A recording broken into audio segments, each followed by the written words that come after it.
So. You're not off the hook yet. Okay, I'll call the meeting to order and I'll start with our land acknowledgement. I'd like to acknowledge the indigenous peoples and ancestors whose lands we now share. And we can move to 3.0, minutes of our previous meeting. I skipped right over the agenda. Yeah. 2.0 the agenda, so there's several additions on the agenda. And one, I don't know if you heard, but we have a second delegation under 4.0, Plains Midstream at 1:30. I'll make the motion. And Dennis Paul. So any other additions or? Oh, yeah, I heard you. I just, No, oh, you have an addition? yeah, I'll leave of absence myself. Okay, you can put that under, probably under government services. Or would that fit best, Teresa? 0611 L. 6.11. Somewhere there. Okay, so under 6.11, item L will be Councillor Malachowski requesting leave of absence. Anything else? Okay, if not, I'll get a motion to, okay, Councillor Malachowski moves to adopt the agenda with the additions. All in favor? Carried. Now we can go to 3.0, the minutes from the previous meeting. Any discussion arising from the minutes? Any errors, comments? If not, get a motion to accept the minutes. Councillor Reese, all in favor? It's carried. Okay, I see Shania is here. Is Liza coming too, or? Yeah, like that. Okay, well, we can just wait for her then. So we'll just skip over our delegations and move down to 5.0. Proposed land use bylaw amendment number 24-61-496. So Gail. Yes, hello. Okay, so the purpose of the proposed amendment is to introduce new and revised uses into the County of Northern Lights land use bylaw 1261-290 for the purpose of adding automotive and equipment repair shop as either permitted or discretionary uses in various land use districts, and deleting industrial service shop as a discretionary use in the general industrial M1 district. Automotive and equipment repair shop was defined in the land use bylaw, but has only been included as a discretionary use in the direct control 4 DC4 district. It is proposed that the use be included as either permitted or discretionary use in other land use districts. The addition of automotive and equipment repair shop in the general industrial M1 district is in response to a development permit application DP 25-04 to locate an Alberta Motor Vehicle Industry Council or AMVIC licensed repair shop in an existing building previously approved as an accessory building to an existing truck yard. An automotive and equipment repair shop better defines the intended use. In addition, the industrial service shop has been included as both a permitted and discretionary use in the general industrial M1 district. It is proposed that industrial service shop remain a permitted use, but be deleted as a discretionary use in this district. So it is proposed that automotive and equipment repair shop be added as a discretionary use in the Hamlet H district and the Airport Protection AP District Zone 1, and as a permitted use in the Highway Development HD district, the General Industrial M1 district, and the Heavy Industrial M2 district. It is also proposed that the industrial service shop remain as a permitted use in the General Industrial M1 district, but deleted as a discretionary use in that same district. We are recommending approval of first reading with the suggested dates for the public hearing and for advertising as recommended below. Okay, I'm sure that's clear as could be for everybody. Any questions on that? If not, we'll need to give first reading and set a public hearing. So somebody, Councillor Decken gives a first reading. And we'll set the public hearing for February 25th. Any further discussion? All in favor? Carried. Okay, thanks for now, Gail. Catch up with you later. Okay, I'll see you at 3. Thank you. Hi, Vicky. We're just gonna skip over you guys and I'm assuming Liza's coming too, right? So. Pardon me? Liza, Supposed to be, but yeah. We'll give her a few minutes and then Yeah. we can get through some other agenda items here if you don't mind waiting. that's fine. Ex-councillor, you have all the patience, right? Yeah. Okay, let's move down to 6.1.1, item A is the healthcare system refocusing engagement opportunity. Well, they're having in-person sessions coming up. They're on pretty high level piece survey. I'm gonna be in piece survey on the 13th anyway. And Brenda probably. We think these are virtual meetings. Okay. Are they? I've seen it on the website, and I've seen the word in person.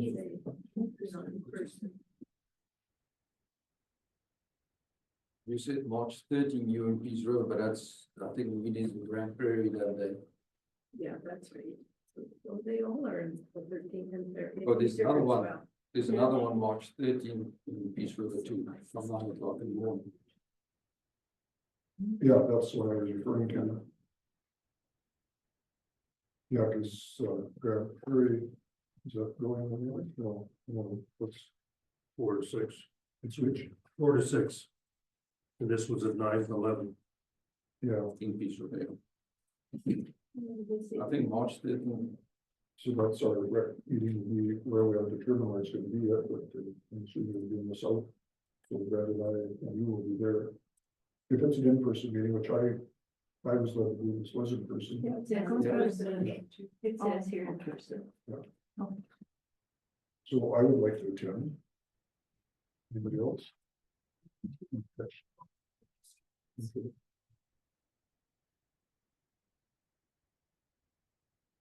Yeah, I was thinking as an alternate, I would like to, and it kind of ties into the mental health task force stuff, so I would, yeah.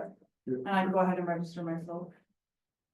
Do the Well, we'll link make a there. motion also that, yeah, For sure, yeah. and then we can register ourselves. I guess if you've already done it and you're gonna do it, so Gary. I guess with the,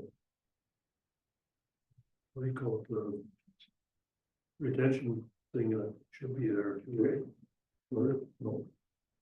Brent, I'm good, I think we're well represented. you'll be doing taxes.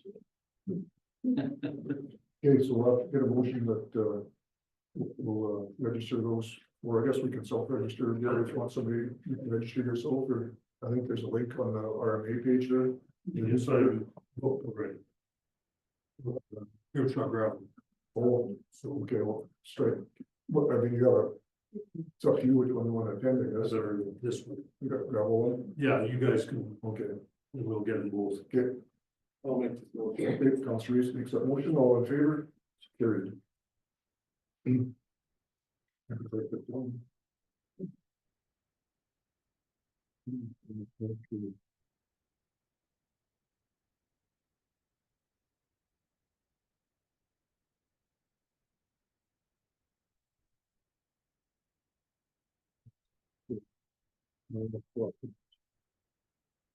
Doesn't say where.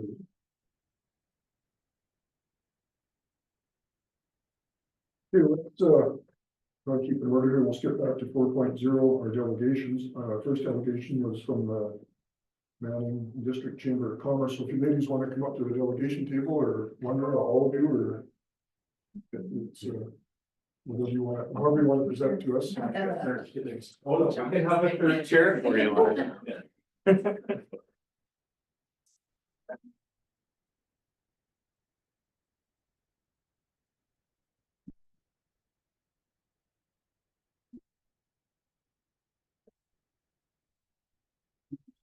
Let's just introduce the council to you, just so you know everybody here, and then we'll let you introduce yourselves and turn it over to you. So I'll start at my far right.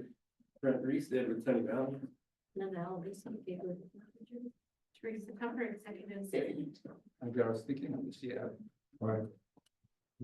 Terry Ungarian, Hotchkiss Hills. What are you back in or start with you?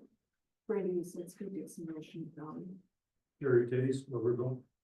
Keelan shows Warrensville, Ungarian, or Warrensville, La Cornell area. It's been a while since I had to say that. And then we have a couple of distribution people, we have Josh and Charles.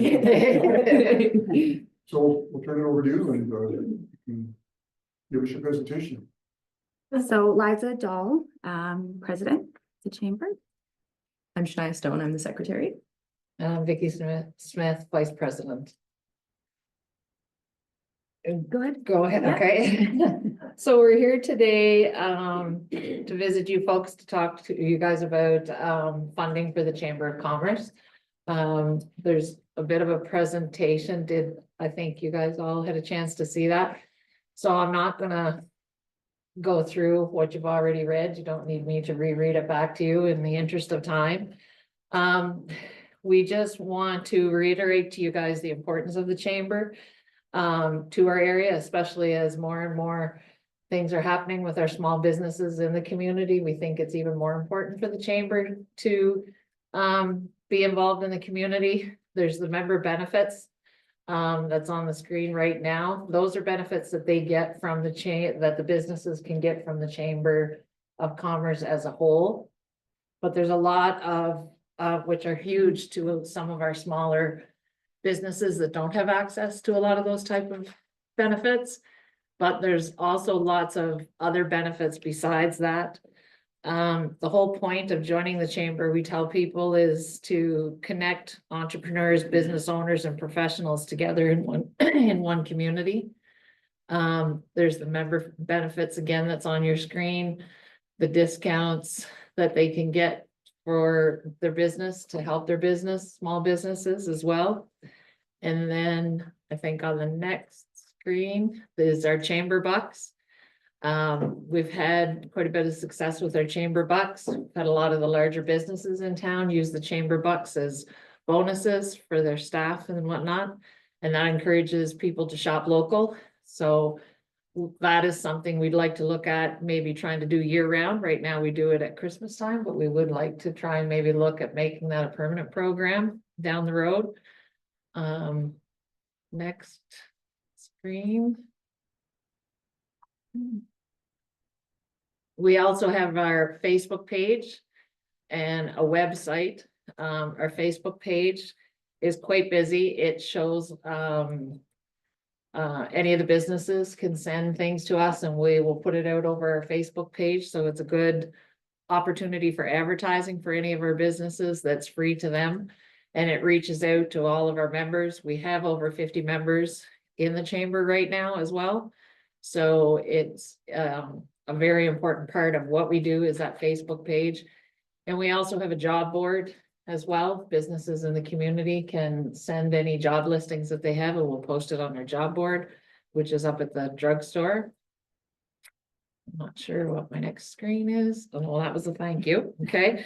So we've also applied to the golf course to work with them on one of their tournaments to get a little bit of funding as well. So we're waiting to hear from the golf course if any of that is going to come through as well.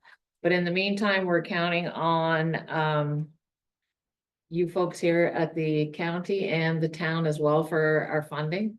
So we're hopeful that this year we can get our funding again from you guys. And I know everybody's coffers are pretty tight, but if you can find a few extra dollars in there, we wouldn't return it. We would greatly appreciate it. We have some more, like I said, projects that we want to do. We want to try and get the loyalty program up and going year round. And we also want to do some educational programs too for our chamber members where we can bring people in, different speakers and things like that. So that's kind of where we're at right now. There was a slide there about some of the events that we do. If you guys just wanna, can I touch on that for a second? So these are just a few of the events that we do throughout the year. We also partner with a lot of other organizations. You'll see we have the rodeo block party on there. We would like to work with the Egg Society this year and we'll be in contacts with them when they start planning.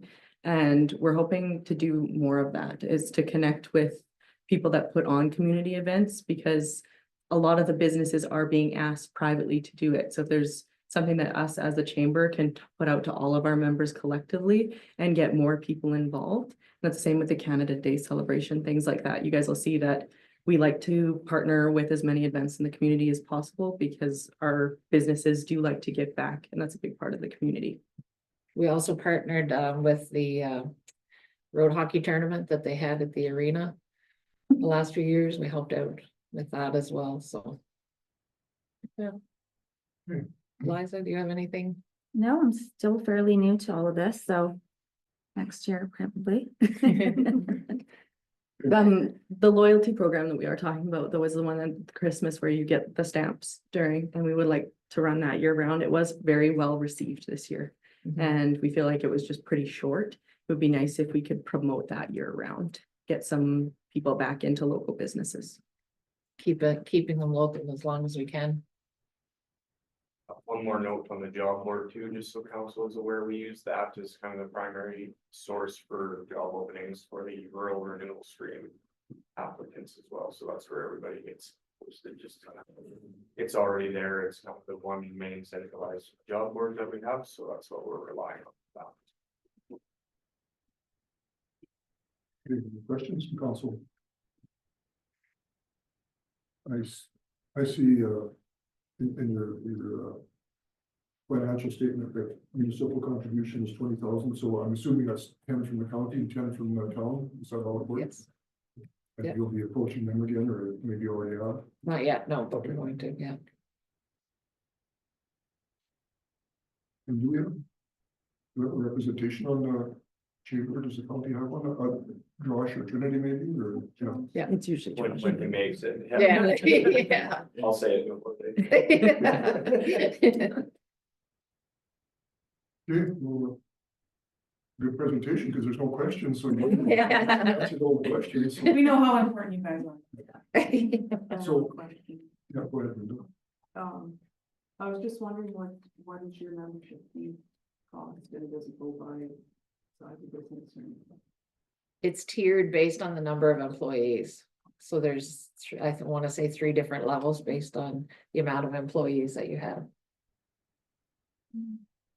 And the way we do it is we recently changed it actually last year. So you pay at the beginning of the year. So then you know that your funds that you pay at the start of the year are going into the year forward. We used to do it, you paid behind, but then we found that we were kind of offset. So we just changed it. So you know that the money that your business is giving in is being used that year. Okay, well, not seeing any other questions, so what we'll do is at the end of our meeting, we'll discuss this delegation and then make a decision what we're gonna do. Hopefully it's favorable for you, but we'll let you know one way or the other. Okay, And yeah, so thanks for your time. thank you for your time. Thanks for having us. Here, let's go back to 6.1.1 and wait for other delegations to arrive. So item B is opportunity to meet with Minister Dreesen, Transportation Economic Corridor. So we've tried the fall convention, and I don't think we got a spot with him. If we did, it was not overlap. Is something we didn't get a spot there. He usually get us up pretty fast. So still like to get an update on the new bridge across the Peace River that's being talked about, and also talk about that had numerous residents reach out about some turning lanes off Highway 35 onto some of the major intersections, you know, just see where they sit on that. Like, again, I mean, you go down south, you see them all over the place, right? It seems like every secondary, lots of county roads coming onto major highways have those de-acceleration and acceleration lanes, allowing, you know, traffic to get on and off safely, and we were pretty limited up in the north here, so just put it on the radar, I guess, and I know they're expensive and they don't like to spend money if they don't have to, but you don't ask.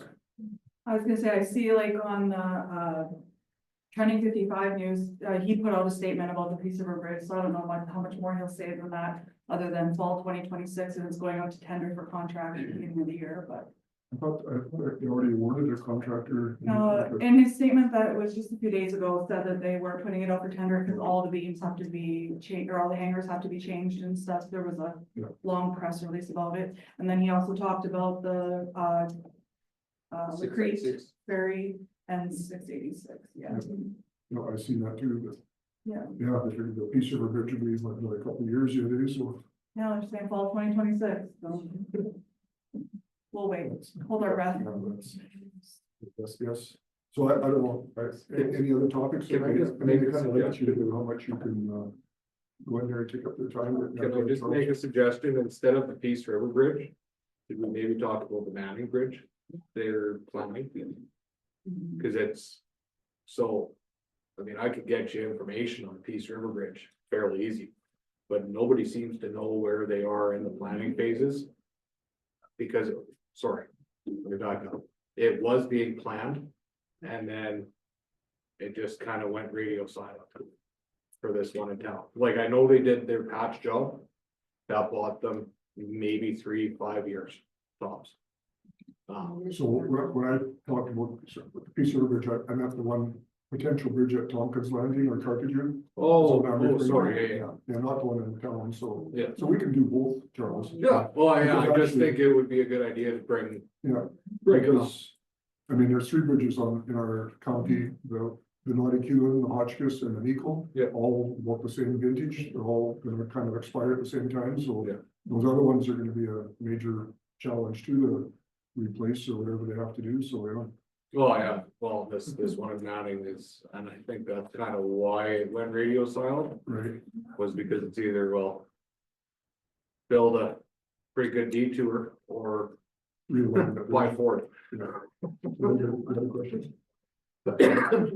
Lights too on, turn off the highway, you see them in lots of other places, but not as much in the north. What, we mean, what I already talked about, the turning lanes? Yeah, Yeah. but when they go off, they have lights there and then we don't have them here. Oh, and Oh, the my- street lights? Yeah. Yeah, well, And the one at Deadwood, because that one's come up a few times, having lights or something different at Deadwood turn off. Yeah. I would start with the turning lane and then lights Yeah. could come later, because that's the big ask, right? I know that in the one going Armin Valley there, I think Northern Sunrise ended up putting those lights in because transportation said no. So I guess first thing we'll get a informal meeting if we're not lucky, and then I think just when all of us are going to the conference, so whoever's there, that we can get a list from them. I normally have to keep names as part of the request. As a request, okay. So let's just put everybody down and. Except Linda. Never really.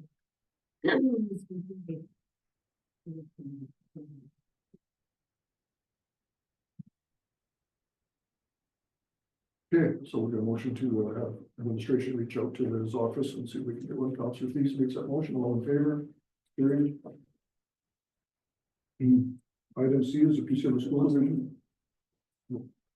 A Peace River School Division joint meeting, this is where they invite the municipalities. And I went last year, I think it's good to have a presence there. I would gladly go again, but as many want to go, can go, I guess, if anybody else is interested. Yeah, I would like to go. It will be the similar fashion as it was for me last year. I'll zip up from the Northeast Housing meeting and go. When everybody's meet that same day. Yeah, we couldn't change it, and I think given the viability studies and stuff, we should probably have a presence this time.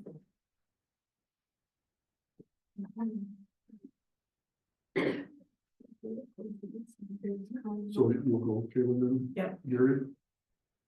No, I don't. That's good. No, I'm not sure. The viability thing, I don't know if they talk about that here, like this is kind of for their strategic plan. Well, I think it'll end up on your agenda. They give a big update on everything. So.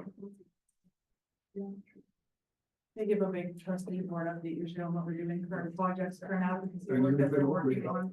I think that we as municipal councilors, probably have, right? Oh, okay. See what's going on, right? Usually they have a big like drum brainstorm session of what they're gonna advocate for and what they're marching on, what they need our help with, that kind of thing. So. Yeah. Victoria, No, I'm okay. Linda, you're gonna. I'm fine, yeah. Brent? Good. Okay, so we'll let them know that the 3 of us are coming in. It is virtual or in person, so Oh, the virtual. That's what she's got on the motion there. so- Yeah. You're gonna have like a Doing screen. virtually. I know last time it was virtual, and it wasn't set up real good, it was, the screens are off to the We'll side. see if and it I- was- it's drop off. It's so good, right? Yeah. It's not an ideal room for it. Okay, somebody want to make that motion? I'll make that Okay, motion. Councillor Sharp, all in favor? Carried. Item D, the Peace Region Living Lab sponsorship request.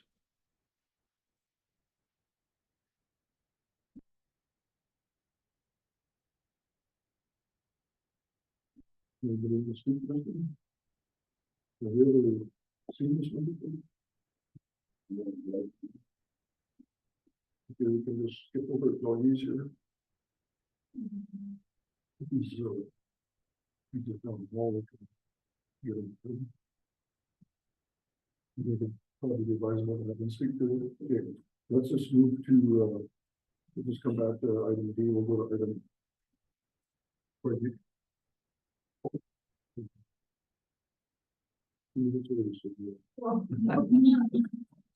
No, you know what, well, you're kind enough to drive up here? Yeah. Why don't you, we'll move back to our delegations, and come on up here, Dennis. And,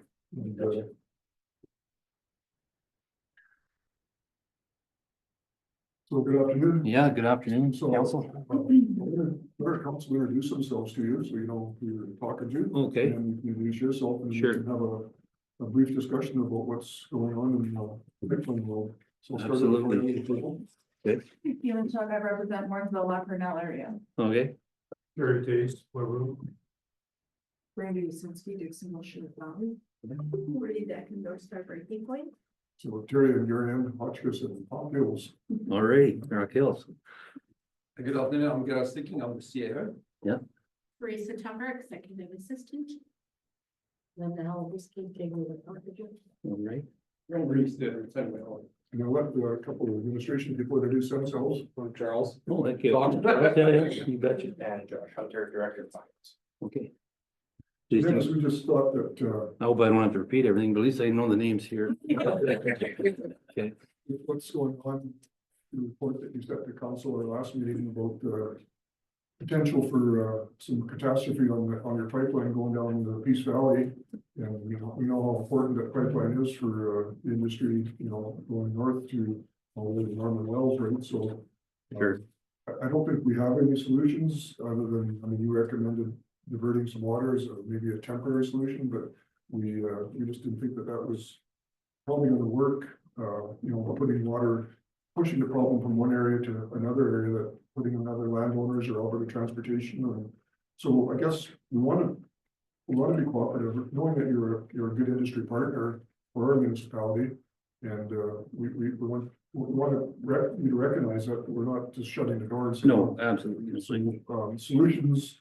Yeah. They're probably not gonna be cheap if you start talking about, trying to armor a pipeline or diverting water or combination of everything. I think we're probably not at a catastrophic situation. Anyway, I'm Dennis Paul, I'm Peace River Rainbow Lake area supervisor for the old Rainbow pipeline system for folks that are my age, but it's Plains Midstream now, affiliate of Plains All American that operates the system now. So anyways, I was to bring this to the forefront. It was over time, and hindsight's 2020, but basically the water conduit or water shedding has come to a point where, that went in on the 60s, and then, land developed, right, and infrastructure was built, and things sort of got directed that way. And for years, it didn't really make a difference.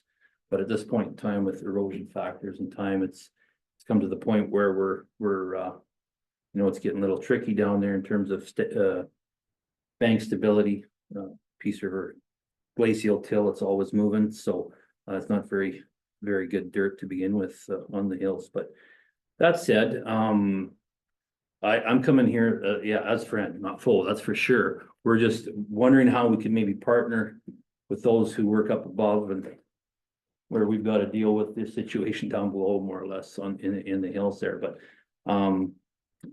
just to catch you up on where we're at, we're doing engineering studies right now, and really hoping that we can get in there Q1, which is already February here, but I don't know if we'll be able to do the full fix on what we want to do, not only on a right of way, but in the green zone that we've asked to go back up towards the break, as well as work below, further below.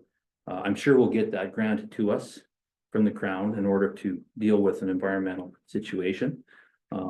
Right now, didn't realize there was, I think there's 6 First Nations we have to consult with on this. So we're talking grant for rate of access, you mean, or grant? Just, yeah, it's just sort of sharing what we're doing. It's not a new development. We're just trying to, deal with a hazard assessment situation. So, but there's a way bigger process now than there used to be, right? So if we can't get in there this winter to do a full engineering fix on the situation, we're still going to do a plan B, which is at least work within our right of way, which we have access to, and ability to put some riprap in and beef it up for potential spring runoff, because we actually have snow this year. It sounds like more coming.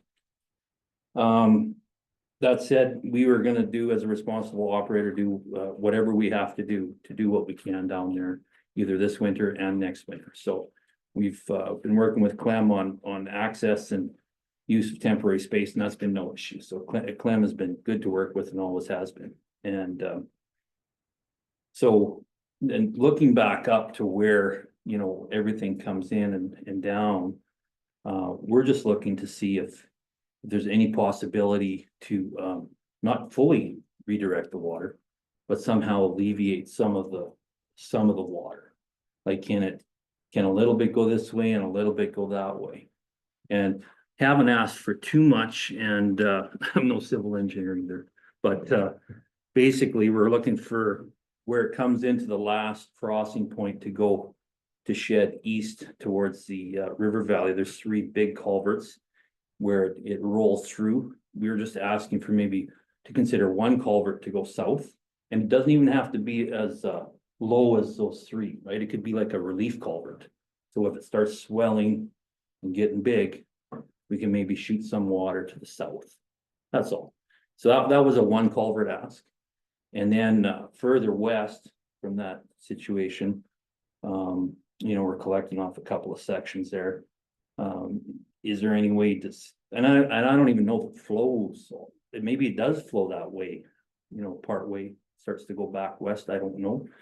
But if there's any way we could, work together on it, we could even do the engineering study on that township road and possibly say, hey, if you grade it down here for 600 meters, you could probably shed another, some of the water that way to the west and then around, because it does shed down that secondary highway there a bit, I think. But so I'm not sure if I lost anybody anywhere, but we know that, we can't ask for what, a total re-engineering of that whole area. I mean, there's issues you guys might have to deal with at some point, because those gabion cages you guys put in, there's all kinds of holes happening down that whole route. So, but that said, if we could slow it down a little bit or re-divert it on a couple areas, not asking for everything, it just sort of may take some of the force or the full collection away from that conduit that heads over to the valley. Where's our pipeline right now?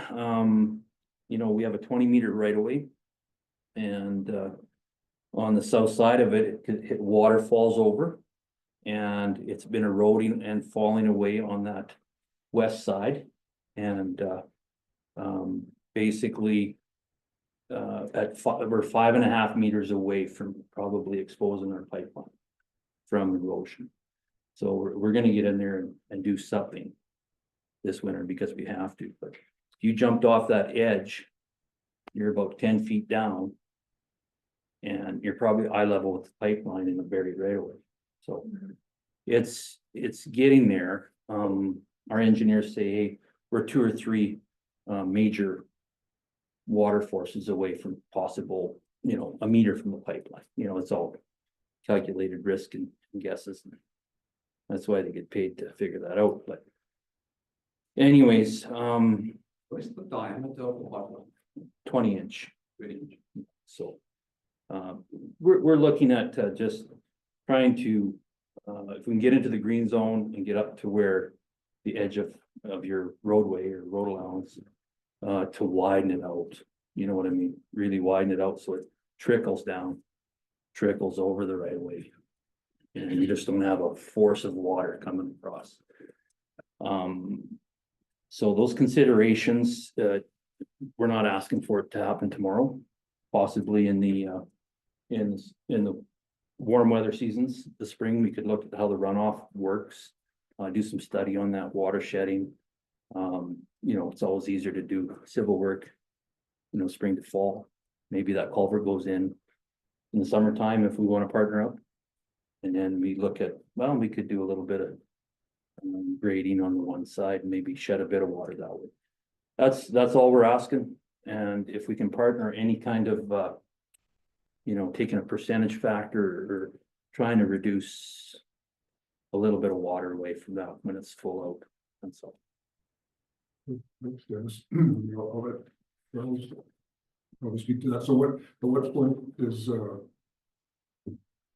know, if AR or who regulates pipelines, do they say that you can't operate this pipeline? You know, because No, we're not close to that yet. no, They've I mean, looked at it. does it come a point when that you have to shut the pipeline down if it's exposed, or? Once it becomes exposed, then Right, there'd be so not what's in a meter, you're still okay if there's still Yeah. cover on it? within 2 meters, then we have to let them know. Let them know. Yeah, and we're about 6 meters. Right. you know. So, yeah, so I mean, I guess as we said before, that there's lots of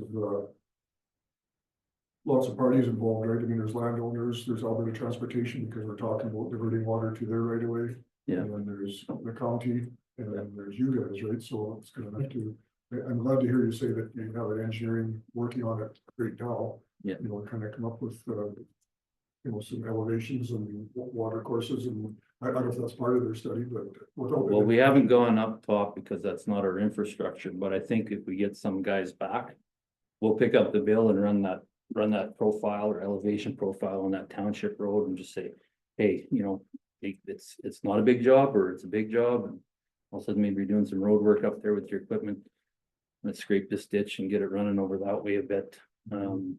That yeah. sounds easy, but. I know it sounds easy, but it's, and we're not, it's not that easy. It all costs money, right? And everybody's watching the dimes, not just the dollars nowadays, Well, it's so. not even just that, it's just, the consequences of doing something, right? You start changing water patterns, and, you know, that's my personal, but I don't know if I'm right or not. but- Well, that's kind of the reason, obviously, why there's a drainage ditch there, is that whole area floods out, everything, nothing flows west there. Everything flows east. Unfortunately. No. Every major, water event, spring runoff. If there's transportation's flooded out, we're flooded out, the park gets flooded out. It's a very tricky situation that we're in. And obviously recognize your same kind of situation too, you know, a little worse.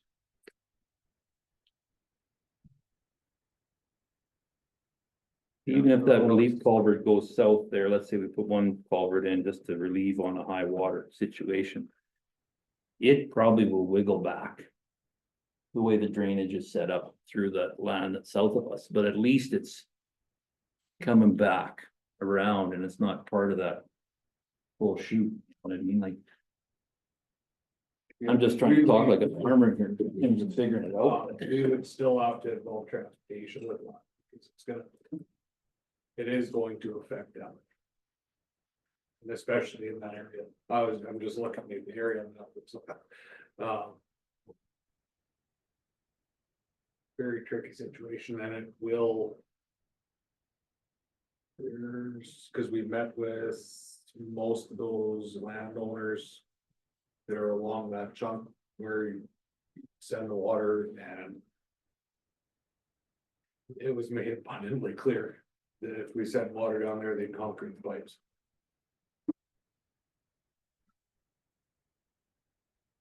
Okay, is that the one to go south or is that the one to go the Go other? south. To get any water, you go south. Because he already floods so bad down there. Apparently, But there's nobody living down. well, it's farmland. So it goes south and then it hits that drainage ditch going east to the river. Well, it flows east right now, hits the drainage ditch. And keeps going, and a lot of our roads and transportation's roads. Kind of act as a dam. As well, for a lot of these areas. And. We've also been told that, I guess we did some. And this is a while back for my time, but we did some grade. We raised the road. And apparently that helped their situation. Doesn't really help our situation because the washes are dropping into the other ditch. Kind of a tricky situation, so we also did. 10 years ago. And I don't know how valid it would be anymore, but. We have an assessment done on what it would cost to get drainage work done in that area, and not saying that this is the be all end all and will solve all your problems and ours, but that bill came in at $600,000 to help that area. Estimated, we didn't actually spend it. You heard, you have a question or comment? I do, so my only concern is that I have to look at it with a risk hat on here. So if we just do something without getting the engineers involved, either way, we're gonna pee off somebody. Whether it's the pipeline, or it's farmers, or it's transportation. But if we get a proper engineering report, at least we have something to fall back on that will cover all our butts in there. Is what I'm recommending we actually look at is getting some clever people to look at what the proper solution would be for this. I'm not saying all the solutions you guys have provided is not the right ones, but let's get somebody with that we can sue afterwards for liability if they didn't, if it's not what they said it is. Well, I mean, Happens. so I mean, Plains, Dennis's ideas, I think should be proposed to an engineer and they could look at them and say, yeah, this be nothing wrong with this, you know. Not, They rubber stamp. well, yeah, and not diverting all the waters, what you're suggesting, and just kind of splitting it up to alleviate some of that real fast water flow. But, yeah, I think, I don't know, I mean, Charles, maybe we're wrong, but I mean, for you to go ahead and say, oh, we'll go. Oh, I'm not. Yeah, so there's a quick answer, right, but without doing a proper assessment of it, we've been reluctant to do that. And so I don't think that's asking too much, right, is to have, and if you say you have engineers looking at your right of way, not necessarily the water flow leading up to the right of way, but, we can probably collaborate on that somehow, to have that kind of study done. Would that make sense, Charles, to have somebody sort of what Gerard is leaning to? Yeah, I think. Go ahead. I mean, and we know like historically it's a bad area, so I think it kind of benefits both if we're willing to work together that way. Yeah, if we can alleviate some of these issues with a smaller scale solution than the one I just mentioned. Would come, and that was only one phase of that. That's, you said 600,000, I thought, that sounds pretty low, but yeah. Oh, it was 690 for one phase. For one phase, yeah. Yeah. And that was 10 years ago, so probably you could. Yeah, if not 25 or 30% to it today. Well, sorry, 11 years ago, because it's 2014. Right. So, but it would be, I mean. Absolutely could discuss it with engineers and see if there's. Maybe that was a little bit overkill. This skimming through that report, some of it did seem a little overkill, but then again, too, when engineers design stuff like this, they design it for a 1 in 100-year plan. So what I'm hearing, Dennis, is, I mean, we know we're gonna be February before we know it, so to Do anything this year's get probably, anything done before this spring runoff is probably not reasonable, right? well, we'll do something Yeah, for you sure, guys but, are doing your washout there, but yeah. as far as the county and to try to divert water or do whatever, that's gonna probably take some planning, right? So if you can dodge the bullet this spring and not have any big rain events this summer. Maybe throw, starting as soon as possible, we can try to come up with a. Yeah, like, I mean, who would do the engineering report like you're asking for, like? We did, BGC Engineering did one on that whole area.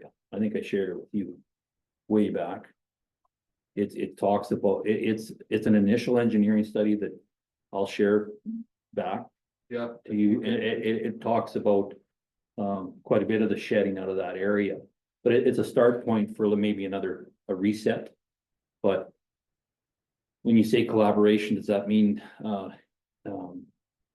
we split the bill on another engineering review or something? What does that mean? cause this is the first I'm hearing that. Of the BGC engineering study? So if you can share that with. I'm not saying that we're gonna do this without an engineer. Yeah, that study is specific to where this water was coming from that's affecting and eroding our pipeline. So it really just is a study of the gathering point and hey, it's coming from here and this is the elevation and this is how it collects and all kinds of stuff, So, right? see, that's what I was looking for. And then, we also have, Collaborate with the neighboring farmers in the area when they did the report. what's that? Did they also collaborate with the neighboring farmers? In the Oh, no, they just used LiDAR and they did everything aerial and And then we have that 11-year-old report, I don't know if that would feed into. 100%, it would. More than likely. Mash together. Like overlap with what they've done. So. And then how do we make sure this spring that we're like doing really good monitoring of where the water is? Because I mean, this is definitely the most snow we've had in a long time, so this is probably a good year to verify on a good snowfall year, how much is running down there too, right? yeah, it's a whole, Yeah, no, Yeah, our guys will keep an eye on it. that's what I'm saying, like make extra effort this Oh. year to make sure we keep a good eye. so, yeah, I could get the BGC report to you. Yes, And then, we have, I can't even, McElhenney or whatever involved with it this time, or for the, on the ground and the purposeful fix that we can do this year and the major fix next year is what I'm thinking with all the consultation we gotta do nowadays. But anyways, they're gonna be in the neighborhood, so my engineer, we've had a chat on the side saying, well, if the county needs something and we can fit it in, we might just fit it in. But like a whole watershed study, no, but maybe that road profile or, suggestions on what's happening to that whole situation along that township with the Gabion cages. I mean, maybe all of a sudden it, some suggestions can come back and, maybe we pick up a tab on another study. I mean, we're good with that. Well, that would be a good start point. And then from there, Excuse me, so this initial, the engineering report that you talked about a few years back, that was it just a study of how the water drained, or did it provide any options to address the situation? oh, it provided options from horizontal directional drill for 25 million or, it's like, yeah, okay. It kind of just wanted, they could see every year, we have annual survey on a right of way, tip to tail. So they are checking all water crossings, whether it's the Peace River or the, Keg or whatever. They're down on the ground, they're monitoring things. They have benchmarks that they monitor for movement. So we have these studies and they look for erosion. And this was, 10 or 12 or 15 years ago, we went in there and put some riprap, right? Because we knew it was starting to, depth of cover, it's called. There's depth of cover surveys too, where, all of a sudden it's gone from 1.5 meters to, a meter and then 0.5 meter above your pipeline, and you got to address it and bring it back up. So we're monitoring this stuff all the time. We just they saw a situation happening. And so they, engineering said, well, where's this coming from and how, what can we do? And what are our mitigation possibilities? And it's, you get some wild stuff like suspended pipeline above the river. And it's like, yeah, okay, we'll just try to fix it as is for now if we can. And, And maybe address something upstream too, if we can, then we can partner on it. And maybe we can even get some other levels of government involved for all I know, right? Like, you know, let's rattle the chain there. If we're so focused on the resource side with the UCP, maybe they can, hey, where's your slush fund? We could really use $1 million here to help all parties here. You know, I don't know how that operates, but to me, it's like, maybe there's, if we come with the right homework as a group or collaborative, partners, and you go up to, Dan Williams or whatever and say, hey, you know, Alberta Environment, all these different, I don't know who runs who, but you know, it's like, it seems like it just gets football tossed sometimes between departments to try to get an answer, but if we could come as a group and say, we need a little extra cash that, doesn't affect anybody's budget, great, then we can maybe solve it better. Well, by all means, we're gonna have 9 times out of 10 in this area, we're gonna have to involve transportation. Yeah, they didn't want to touch this one. We know that as a company. Oh, yeah. Well, Second, you get a few more people making some noise. Well, this is it, and you know, it's whoever can rattle the chain the best sometimes, it might be none of us, right? So it's just, I mean, the sad part is we have these kind of conversations in other areas too, like we have Big River, Cattle Prairie, there's, you know, flood problems there, we have, you know. yeah, it's not It's not unique. I mean, east of Manning, we have a big floodplain out there, so. But we hear your concerns. I mean, just for kind of reference sake, like how many BOE come down that line, like if you start from Norman Wells and. I mean, I know those fields are all depleting, but they're still. active. there's still, you know, 300,000 or 400,000 barrels a month coming down. So It's still significant, and we'll be honest, we've got, you know, ears on the ground too for possibly what CNR might be looking for up in the chin now if they're going after an oil zone. We got, you know, Spur Petroleum going in west of Keg River for 2 wells. They're looking for oil. yeah, So all of a sudden, you know, and that's a whole different zone and everybody's watching. Yeah. So, Might be a topic that we want to add to the meeting with the Minister of Transportation. yeah, I mean, or even try to get a meeting with Rebecca Schultz or the environment, right? And she'd probably be the one that would need more into with that, but yeah. So I guess for today's purposes, I mean, share that your study with Charles. Yeah. Charles has his own study, see how they overlap. I mean, council won't say, yeah, we'll collaborate and pay half of an engineering bill without some kind of a rough estimate. I mean. no, for if- sure. If somebody wants to do a proposal like the guys you have working already, I mean, I'm sure they're on our approved list, and Kenny, I think they're well known.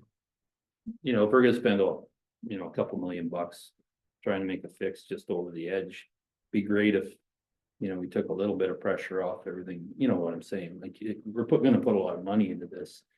And, you know, it'd be great if, you know, it could cascade up further to, hey, let's try to make sure. It We're doesn't, trying to do everything. well, yeah, That's so, possible, right? Reasonably possible, so. yeah, So we'll leave it with you, work with, Public Works or to try to come up with a.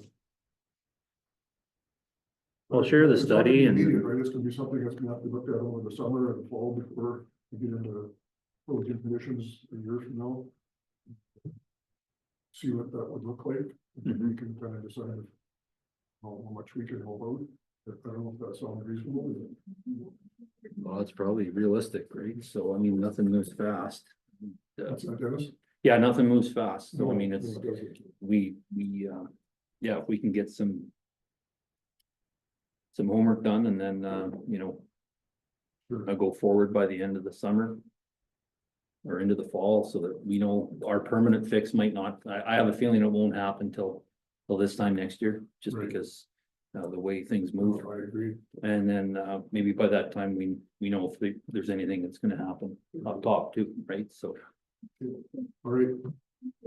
all right. Any other questions before we let you go? No, thanks for coming, it was good. Okay, yeah, no, appreciate Nice it. to hear it the first time like that, so. Yeah, you bet, and you appreciate the time and don't hesitate to. You probably got my number, Terry, anyways, and so do you, Charles.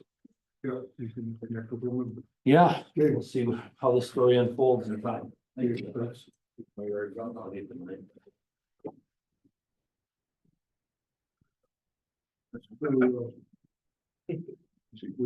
know, there's an app, that's, I'm old school. Wade, did you want to just speak quickly to this Peace Movement Living Lab sponsorship request? And then we'll get to your agenda later. We will. I'm not sure we've heard of this one before. What it is. I've never seen a copy of it, but I know Navera works with them.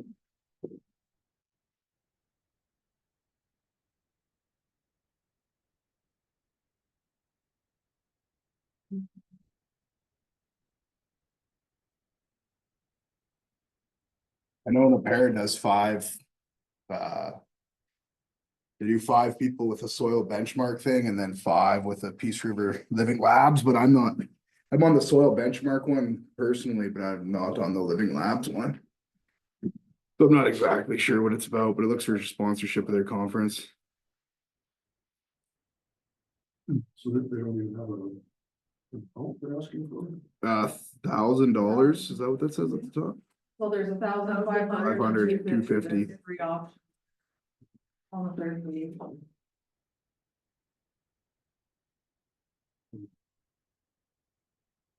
So.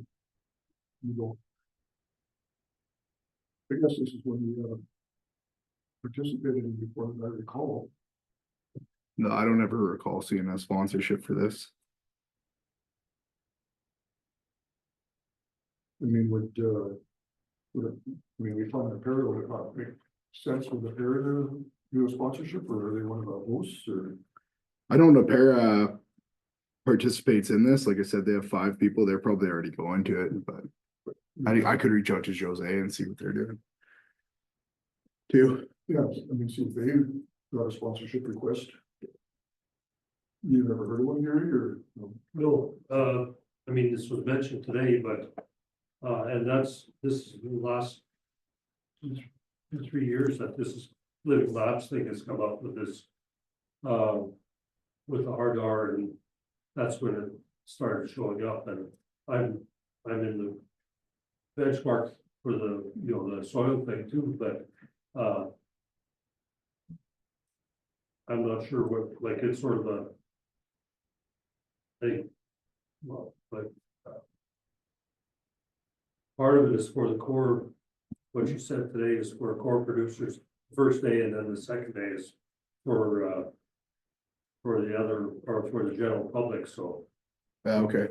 Yeah, I wasn't even planning on attending. We haven't sponsored a lot of stuff in the last recent years, but it's a sponsorship request. Like, completely up to you guys, really.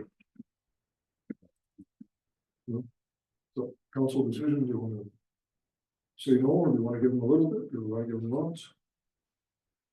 I don't know, I was kind of thinking like the 250 gets you your logo and word out there, and looks like we're doing something, and I think 250 is reasonable.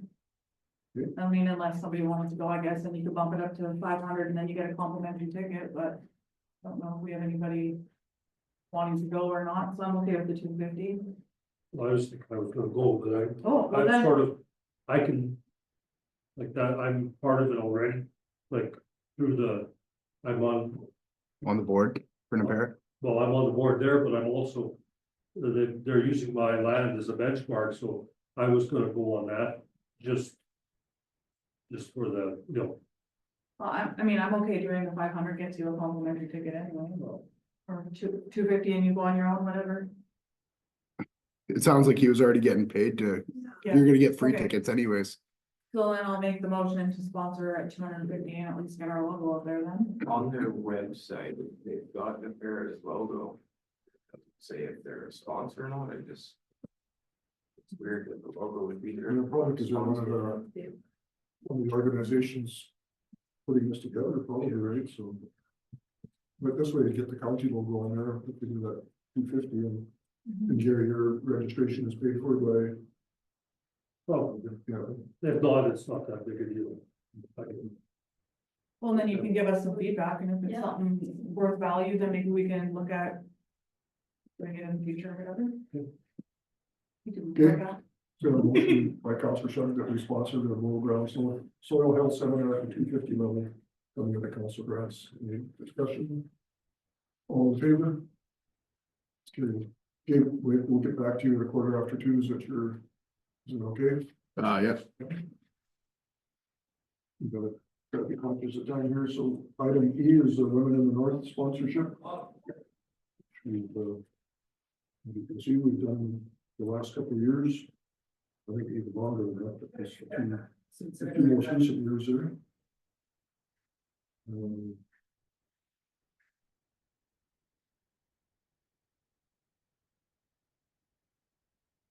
Something that's built into your preliminary budget already. Because it has been an annual thing for a number of years. Built-in budget at which level, 500 or 1,000?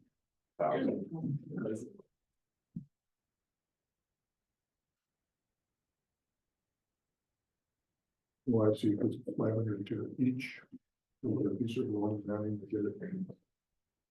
Okay. So.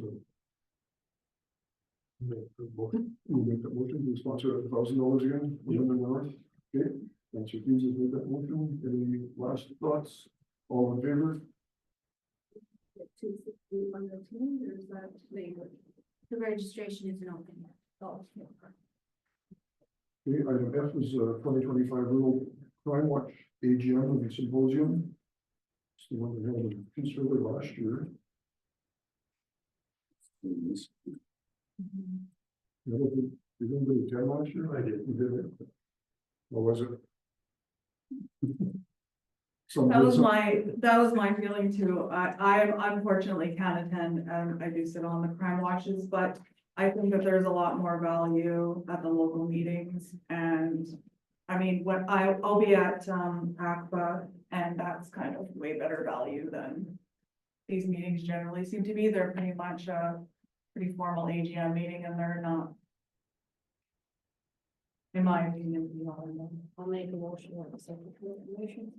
but I just thought if anybody else saw the value or wanted to go on my behalf, because I'm unavailable. Do we have a motion to accept it for information? It feels I want to go, I guess we could defeat the motion, but sounds like we're good at just the local level. All in favor? Okay, that's good. Item G is individuation maps. Yeah, I'll speak to this. Yeah, so we have them on our website now, thanks to administration. And I went through them last night, and they are hard to navigate, so I think we can streamline that. So how they work, there's 42 maps, and they stretch all the way across Alberta up to the territory border, so actually only 12 of them pertain to our municipality, so I think we could eliminate 2/3 of them.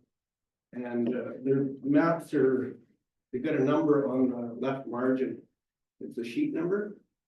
So we start at sheet 13, and that's just downstream of Peace River. So that would cover Simpson's Flat.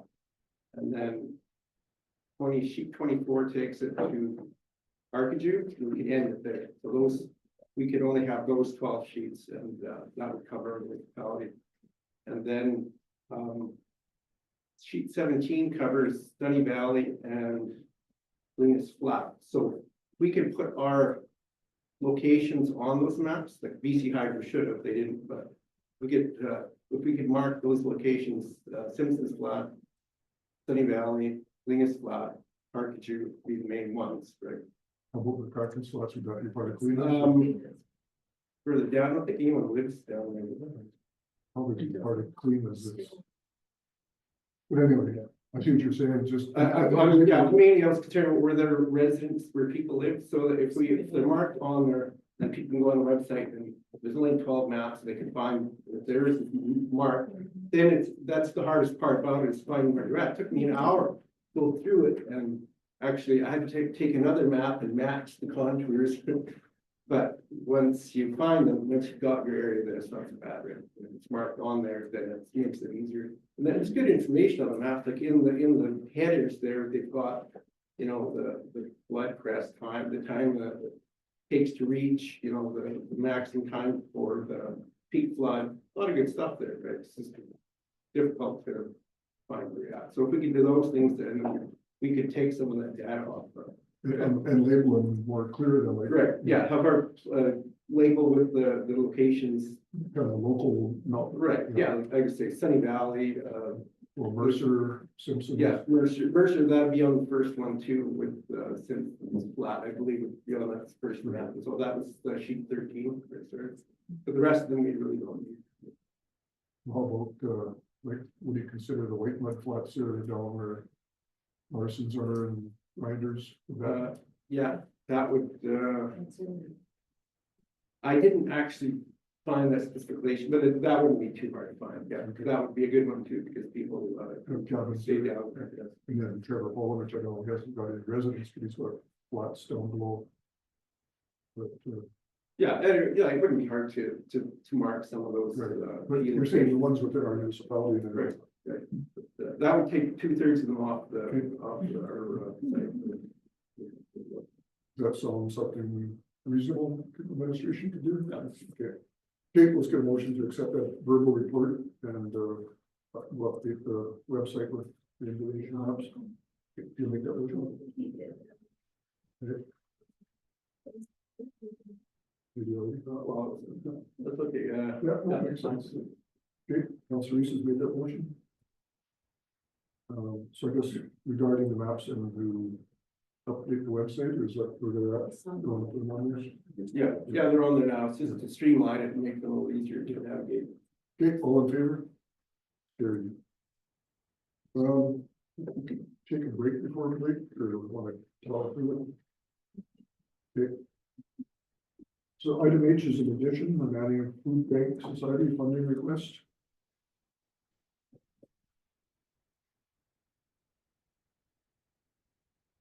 So we budgeted for this, John?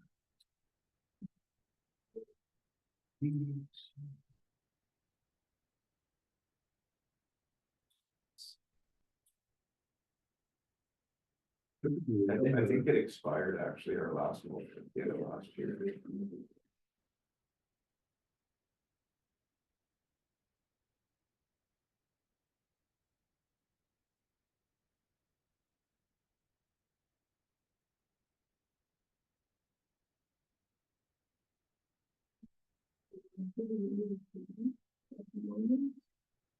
You said on the board. Think that their grants are all run out and there isn't anything new for them to find.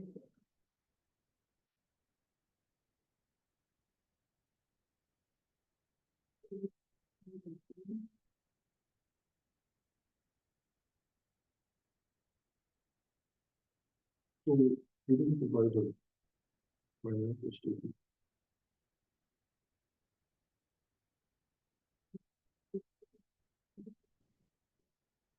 Yeah, I mean, not their excuse, but I think Sunny was away and she probably couldn't.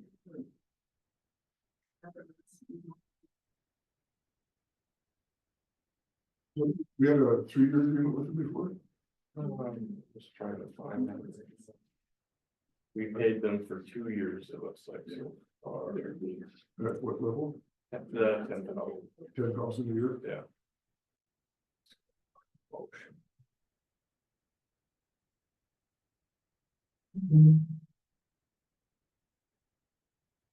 But it's just been a 1-year motion each time.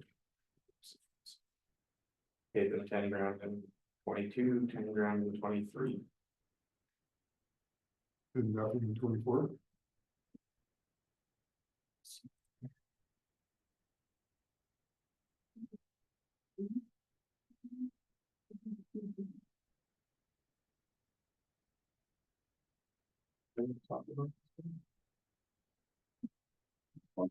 There's no cover page. Yeah. Well, yeah, I'll get you the answer as fast as my computer will load itself here. but we did get 10,000 in the 22 Yeah. and 23. Yeah. And for 2025, we have nothing specifically budgeted. You guys have 61 grand as of right now for miscellaneous grants, though. No, it's, And the chamber money isn't, well, it is. It's just sad that the province, Donald's or two municipalities, right? They won't fund it.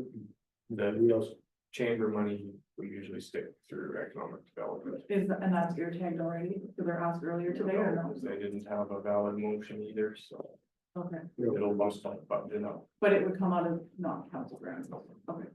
So I'll make a motion to, make this request for 10,000. Okay, okay, just for 1 year. we've been doing, so I guess we'll continue with it. Yeah. And Maybe it's a lot of- something we need to do, like a resolution on or something, like this is enough. I know the last time Dan sat in here, I told him like, you can't rely on the charity of people when people don't have money to be charitable with. Like maybe we really need to look at doing something, like it's terrible. Another downloaded cost that I think is really unfair. Okay, we have a motion by Councillor Reese that we donate 10,000 to the food bank under the N Hunger Together program. And you did pay them in 2024 as well. Yeah, we did. Yeah, okay, so this is consistent, right? Okay, all in favor? Carried. Next edition, item I, the Long Lake Regional S Waste Management Update. Councillor Wasinski. Is a report. Yeah, I just wanted to update council on our last meeting, they had, or we talked about, again, the issues of the North Star transfer station. And, the amount of paper and all that, but they've had issues with burning there. And apparently they have burned over the year, but it's not always, they haven't just not burned at all, I guess, even with the new operator there. And so they were wondering why, and then the topic of fire permits came up and why doesn't the county issue fire permits? And, so I was gonna look into that because I wasn't really sure, but of course I read through our policies, everything's online there, so, I kind of came to the conclusion myself, and I'll probably be relating it to the commission is that, why would we change what we're doing just for the issues at one transfer station? So I think the commission is gonna have to come up with some kind of a resolution on that. One thing that was offered by Terry was to just not burn there at all. And I don't think that is a good idea, because then what are we gonna do, right? So I just said, well, maybe they'll have to send someone to help her if that's a big issue. There's plenty of time right now to be burning. Well, and they have two of them on Saturday, right? Is that still? There's two on Saturdays. Yeah. So that's all I just wanted to. So North Star must be in.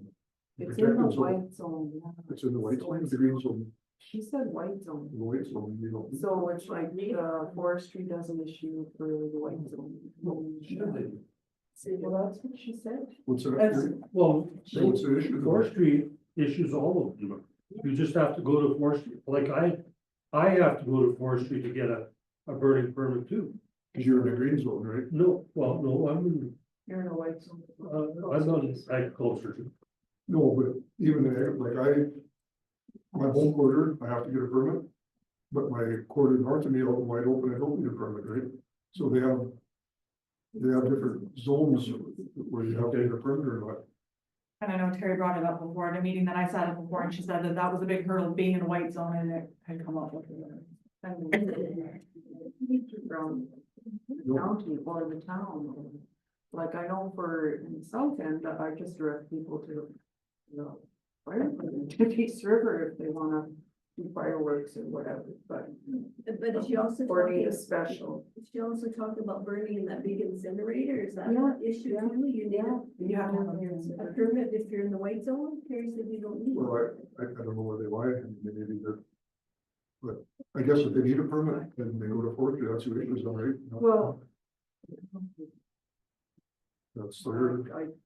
No, I don't know, what the rules are as far as that different zones, but. I will investigate that and come back to you Okay, let's have a motion to acknowledge the verbal report from Long Lake. Okay, Councillor Lewis, all in favor? Carried. Okay, let's dig out your ag service board. Is it scheduled for 2:15? So we'll try to keep that on time.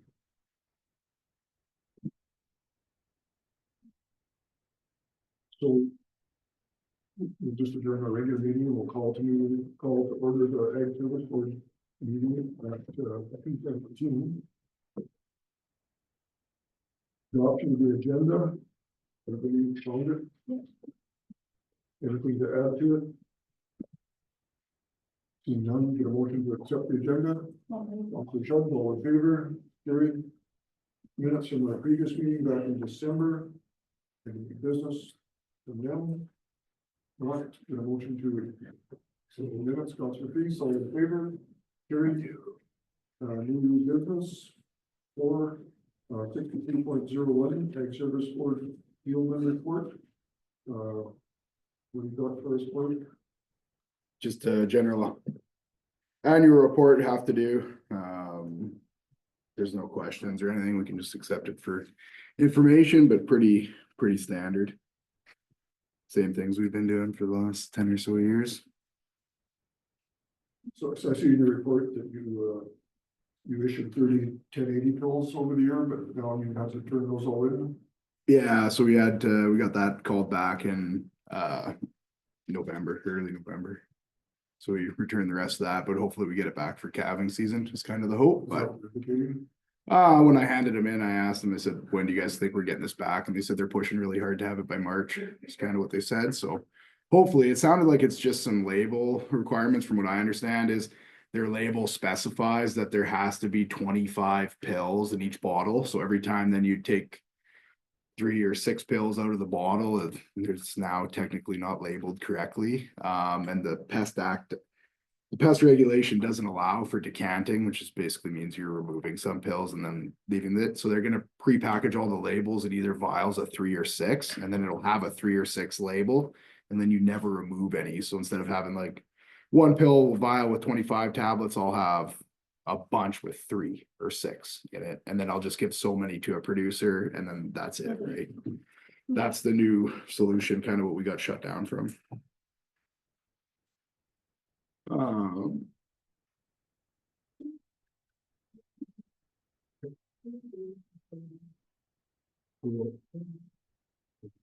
Very good. Oh no, you're the previous one. I thought we did. I'll make it. So The only thing I guess I could also bring your attention to is that I did notice checking on VSI, we're a little bit over on VSI. I wrote 56,700 twice there, but the budgeted amount was 53,500. It actually come in at 56,700. So they're slightly over last year. I asked Rick about it, and he said he hasn't quite got there to do our final report yet to let us know kind of where we're at. Exactly. I think our number for 2025 will change slightly as well too, based on it coming a little bit over budget here the last couple months. So I tried to ask it in a more detailed report, like, are we just seeing more activity? Is it because of, we are getting quite a few, probably get a couple new VSIs every week. Seems to be a lot of names that would be kind of similar to up in the Crete region moving in and having 20, 30 cows on a quarter section. So that's probably maybe adding to it a little bit as well, but. And plus, I think their schedule of fees, it all has gone up too, right? They follow Alberta ABVMA Association, whatever it is. So they see a cost of living increase up in all their fees, so right, with more usage and higher fees. So just to kind of keep in mind, we might see a request to increase that level, at which point we'll bring back for your guys' approval. And then the other thing on the budget, I guess, just touch really quickly. We were roughly $97,000 unspent, but a lot of that, like 30-40 grand of that is wages, because our summer staff didn't start till July.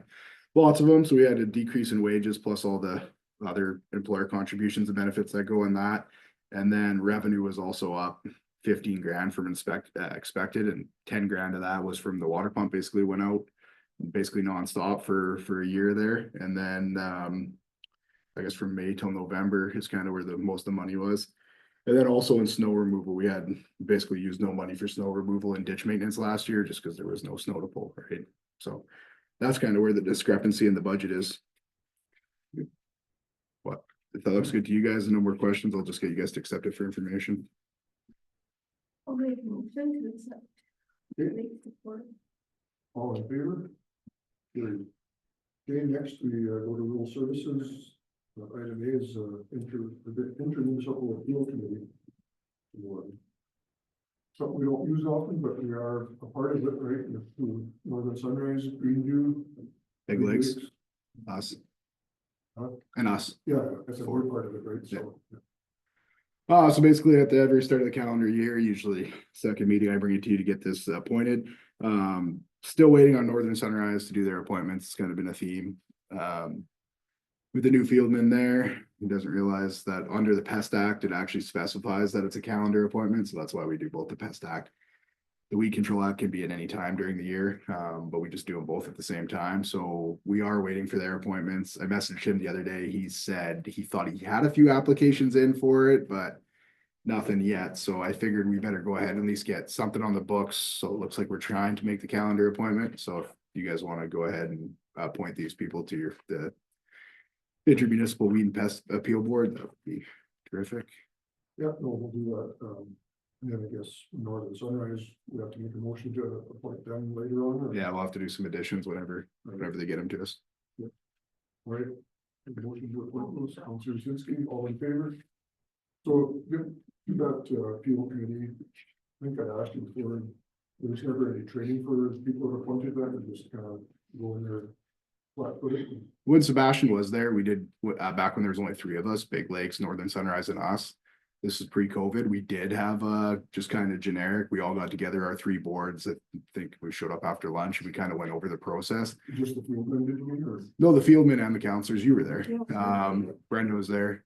They did up little binders and stuff for us. And then that was right before COVID. Then COVID kind of happened and we didn't really touch it for 2 years. Well, that drug out restrictions on meetings, but it is something I said, hey, maybe we should do this again. But they also did mention at the Ag Service Board update that the provincial government has people that will do appeal training. Right. We talked about doing it, but then you also mentioned that there is an election this fall. So then we thought maybe plan that for next year just to see if anything changes instead of doing one in like June or July and then having to redo it for most of you again in March.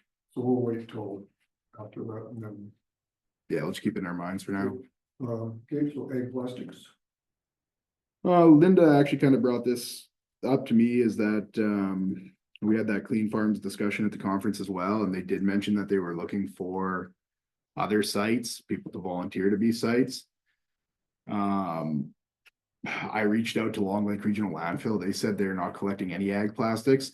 Initially, when they changed and come out with the pilot project, they asked for a few sites, and Long Lake Regional Landfill did say that they expressed that they wanted to be a site, but they chose Fairview over them instead. That was like 3 years ago, so maybe things have changed now. I'm not sure. Linda also mentioned the idea of Keg River. So I'm not sure if we're going to inquire about Keg River.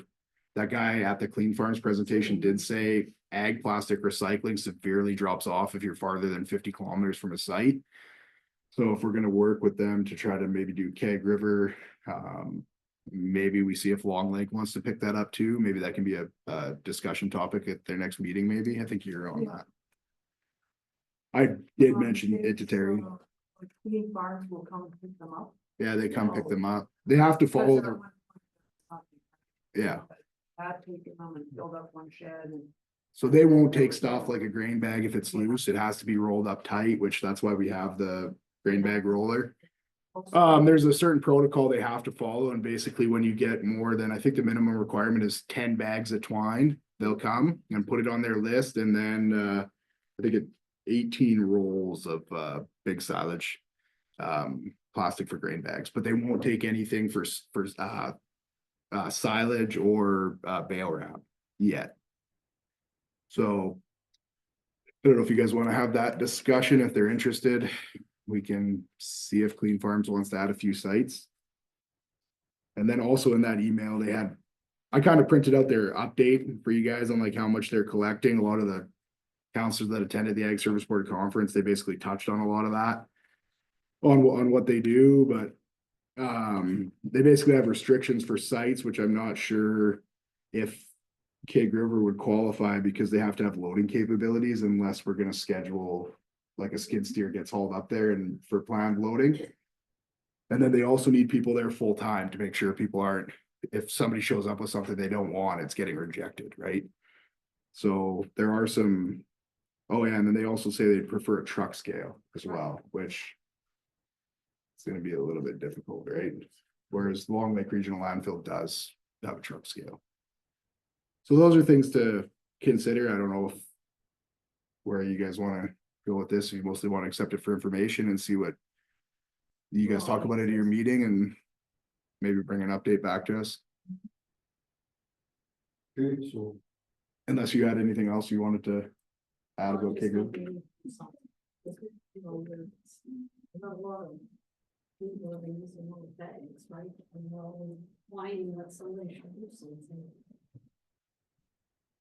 Yeah, I mean, it doesn't have to be Big River, it could be anything, you know, whichever, something here for us in the north.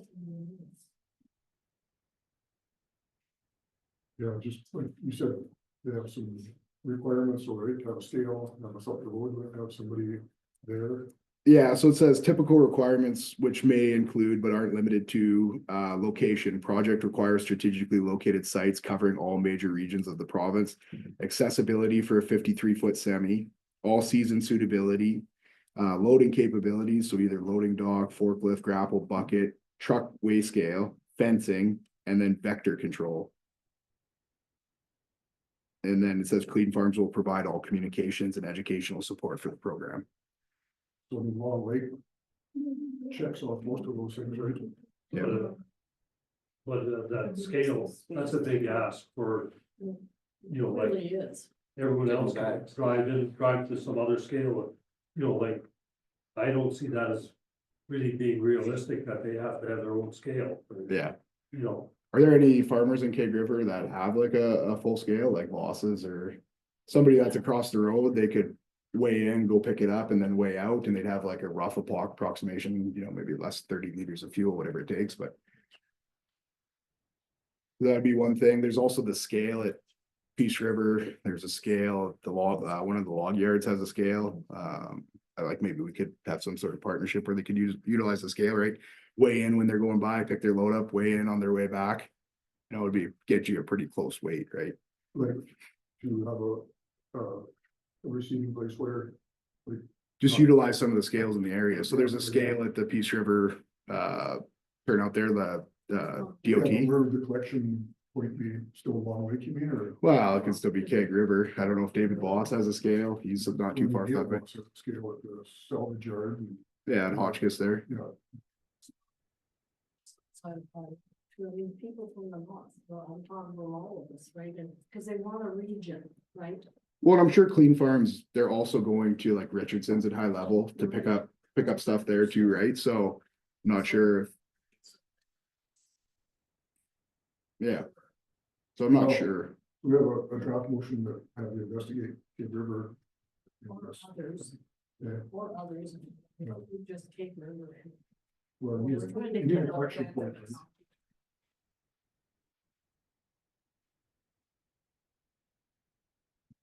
Need a collection point somewhere in Kid River landfill would make sense, right? And then also Brenda as our representative on Long Lake to bring that back to them and see what if Clean Farms could work with them, right? Is that okay? Yeah. Yeah. No, that's best we can do for now, so they would make that motion. Make that motion, okay, all in favor? Carried. Farming city receipts, we're looking for feedback, we just do that individually or? Yeah, so basically you can click on the link on that email I sent. I can re-forward it to you and it'll bring it to their 2.5-page proposal. And then, QR code there too, right? yeah, there's a QR code too for the feedback. as well, or that link at the top of it where it says in brackets, link to feedback form. We have till April 25 to do it. I kind of roughly read through it. To do it collectively, because I don't know if everybody's up to date on that or not, up to speed on. I mean, you don't have to do it. You know, only do it if you have some valuable input to put into it. Yeah, I'm not saying we can't go through it together. I'm just thinking maybe, cause it's not due till April, maybe we bring it back on the agenda at like March and people have some time to read through it and consider it. We're gonna be tight for time here, so let's just, put it on a future agenda before the deadline. We brought a resolution on this, that was a few years back. Yeah, did we do it in Northern Center? We did. I think we brother, Yeah, we might have. quite a while ago. But I mean, Ag Service, the provincial committee still has the same position, right, that they're still big farmers have the right to their own seeds, so. Yeah, they seem to prioritize small and medium farms and they say it disproportionately affects them, but I don't see how it doesn't really affect large farms. You know, it's gonna double, triple the seed cost. It really, to say disproportionately, it affects everybody proportionally because it's the same cost. So if you have to buy 1,000 acres worth of seed or 10,000 acres worth of seed, it affects you by the same proportion, right? Just one smaller dollars, larger dollars based on the size of your farm. And then the other thing they don't really touch on, which is the largest concern, is that, in my opinion, is that most of these varieties only differ genetically from each other by somewhere by less than 1%. So that means 99% of the genome is shared, which is given to us by God, right? So it's like it was here before time. Plus, what about the 10,000 years before that, that humans and Egyptians been breeding wheat into the form it is now that we have today, and you guys want to take credit all for that, and you're selling your 1% at a high value? Like, you know, it doesn't really make sense how you can take something you found on Earth and just say, well, that's mine now, right? So, Well, I mean, they do have, and I mean, they, you know, they genetic modified to get. Weed, you know, like spray resistant, Roundup resistant, whatever, so I mean, they did. Yeah, do some canola. research into that breeding, but, in wheat, in Canada, we don't have Roundup Ready wheat, it's banned. But yeah, they bred in even group 2 resistant wheat, which nobody really uses, and that's basically they would spray group 2 on it, then let it come back alive and just they breed that resistance in. But that one you actually can't keep your own, because if you're not constantly exposing it to the group 2 herbicide, it'll eventually lose resistance to it as you keep growing it yourself. So it's that one kind of phases itself out. But yeah, they're definitely with canola, I guess you can make that claim, but still they took the gene from a different other living organism and put it in canola that had Roundup Ready tolerance. So it's not like they made the new gene from nowhere else. They borrowed it from here and cut it into another thing and now said, well, I own that. And it's like, well, not really. You don't really own it. The information and genetic code was there before. You're just deciding you take it. But this is actually like a real common theme, how society lost touch with God a long time ago and thinks now, like we listened to it with the mental health thing at the conference. That one guy who did all the videos on, and he was talking about this stuff. I'm an optimist and you got to have hope. And it's like, well, you know, Christians do that for hundreds of years. It's called faith, right? People had faith, but now he has a new word. I'm an optimist. And it's like, well, okay, right? If you went to your Bible school, you'd understand what you're really talking about is been a lot longer before you. And now you're becoming a TikTok star talking about optimism, right? This is kind of funny when you think about some of this stuff. Well, I can make a motion that we'll bring back this, Yeah, survey. Yeah. We get too biblical here. Well, I'm not even that religious. Okay, we have a motion to acknowledge receipt of the report. The next one, the resolutions, that's pretty, should be short and sweet, but we presented 2 resolutions at the conference and you're both defeated. Yeah. I like the way you wrote it. It was kind of a. How to put that. My man wrote so many of these yesterday. I can't even keep track anymore. Unreal. Yeah, so basically both of them got defeated, but the one that probably didn't really want to get defeated was the coyote one.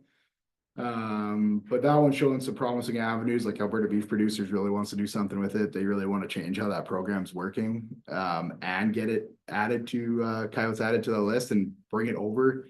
They're strong proponents of getting it out of the more environmental type wing and the ACA and bring that money directly over to the ag side and run it through AFSC. So I actually reached out to Kaylee again on Monday just to see how their Vermilion conference went, and she did let me know that she wants to bring it to her predator working group, and she actually asked if we'd like to attend that virtual meeting on February 12th.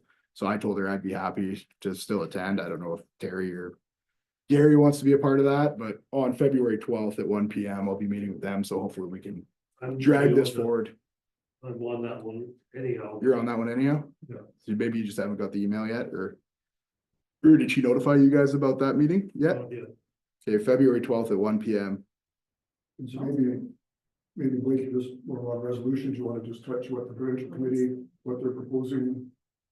Oh, So say for, there's 20 resolutions or 15 resolutions come through and that they all meet the grade.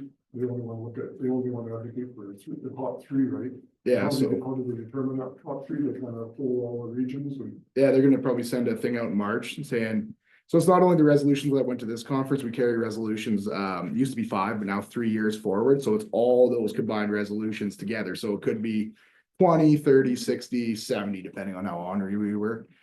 But they're basically gonna send a survey, they'll probably try to combine some that are similar, like if it's vegetation along highways or something, they'll probably maybe group a few together. And then they're gonna send a survey saying, give us your top 5 priorities, and then they're gonna add it all together through the province and regions and then try to identify the top 3.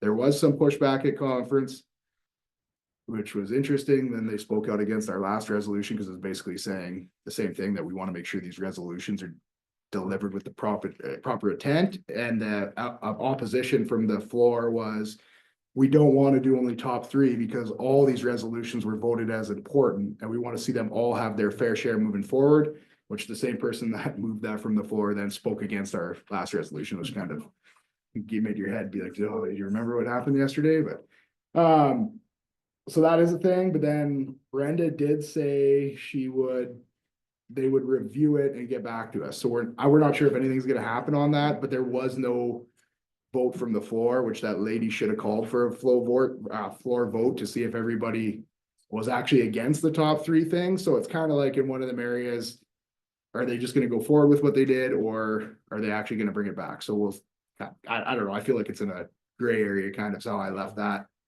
day. I'm not sure exactly what they're doing 100% because she never said it was off the table. She just said they were gonna talk about it. Oh, she said, I promise, well, we'll talk about it, she said. Like, she Yeah. committed to that, so. Yeah. What is it? Talk about it, what does that mean? That's pretty wide open statement. Yeah, a 1-minute conversation. Yeah, so we're all still doing this? Okay, good, right? That's mostly just accept for information. Yeah, so a good motion to acknowledge either the report or resolution, accept information. Unless you guys don't want me carrying forward with Alberta beef producers on that, like you still want me going to that meeting, I guess. Absolutely. And Good. it's gonna be their resolution, right? So. We need that motion. Councilor Pease, all in favor, carried. The last one there is item E, the grant, which I guess good news, bad news. We got grant extension for 5 years at the same level. It was kind of talk that there should be a cost of living built into that grant, that it's goes up, but and we're just happy to at least get what we had. They could easily have axed that down, right? And said we're gonna give you half as much, or. Well, they could, but it's all provincial legislation, right? Which is actually really confusing with me, like why they even call it a grant, because it's provincial legislation downloaded onto us to administer at the local level, which makes sense, right? We know our area, we know the people, we want to deal with our own people. All that makes sense, but who's really giving who the grant? Are they giving us $160,000 grant, or are we giving them an $840,000 grant, right? In my opinion, we're giving them an $840,000 grant and they're giving us a $160,000 service agreement, right? So 2 sides of the coin. We don't have to go through this all. I just kind of wanted you guys to be aware that it is. Ready to pull the trigger on it. Yeah, I got to change a couple things. She gave me, the one lady gave me some feedback on strategic goals. She just wants me to add some timelines and for reporting and how many targets. But mostly just accept for information. You can see it's done. Yeah. Oh, and I did kind of mention in my write-up, maybe the only thing you guys want to look at is on the page 3, basically just saying all the stuff we do and how little funding we get for it. And then I did put a comment on there that like moving forward, it would be nice to move to being at least true 50-50 partners in this endeavor, seeing how it is provincial legislation and asking for at least meeting us at 50% of allowable expenses, which would move our grant funding up to about $500,000. I can totally remove that. I'm just saying, trying to point out like the lack of funding to carry out their initiatives, like and how kind of a little bit ridiculous it is to me. But I can remove that. It's page 5. Page 5 on our current one as Teresa put it on there. I can read it all to you. It just says over the last 5 years, the grant has offset our budget approximately 16%, which we are grateful for. But the legislated activities we are required to perform require the county to invest the other 84% to maintain what we have. Since these duties are legislatively required by the province and much of the work we are required to perform comes from that legislation, it'd be nice to see an increase in grant funding. Going forward, we'd like to see the province move to covering 50% of allowable expenses pertaining to mowing, staffing, contracted services, spraying, licensed drainage ditch maintenance, capital allotments, labor, extension, etc. Making us at least 50-50 partners, which is still a terrific deal to accomplish the province vision. For the next 5 years, we will continue to run our program in a highly effective, efficient, and targeted approach. Over the last decade, our program has gotten very effective in how we manage resources and staff to accomplish tasks while providing an effective budget. Because of this, we are very efficient in how we operate. Therefore, we see no need to change what we're doing for 2025 grant reporting period, but we'll continue to be adaptable and vigilant. That's just kind of what I put in there, but okay. Then accept for information. No one received the grant playground. And that, yeah, submitted as you got it filled out, so. Councillor Reese, all in favor, carried. Nothing from the para, some correspondence or information. Need a motion to accept that for information. Councillor Reese, all in favor, carried. The only thing too about the conference, they had a proposal for a funding update to charge municipalities a $750 fee this year in 2026, a $650 fee. But they actually got their grant funding for an EA position for the ASBPC, so they never even brought that up at conference. So just making those that were not at conference aware of that, because that is something we did talk about in December and early January. So that issue was never brought up. So as far as I know, they're just pretending like we'll never have a funding problem as far as I got. So we have a motion to accept the info package. We just have one in-camera item for this, so we're gonna take a break right after this, so we'll just come and get you in the entrance area. Assume you don't need me. You don't, and there's no harm in sitting here, but if you want to take a break, that's fine, same as George. It's nothing in effect in your department, so. Want this shot? Yeah, just let Dan out first. And then you had some, did you bring copies of that letter? Teresa? Yes, I have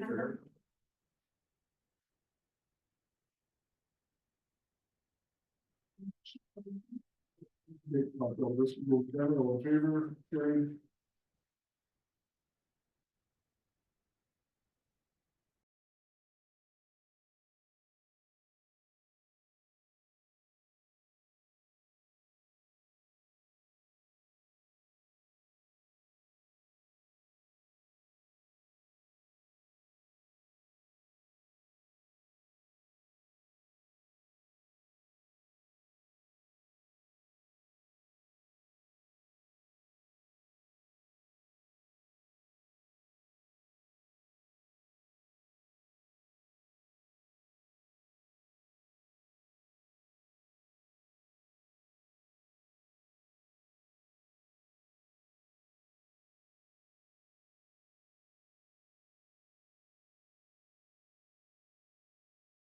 You're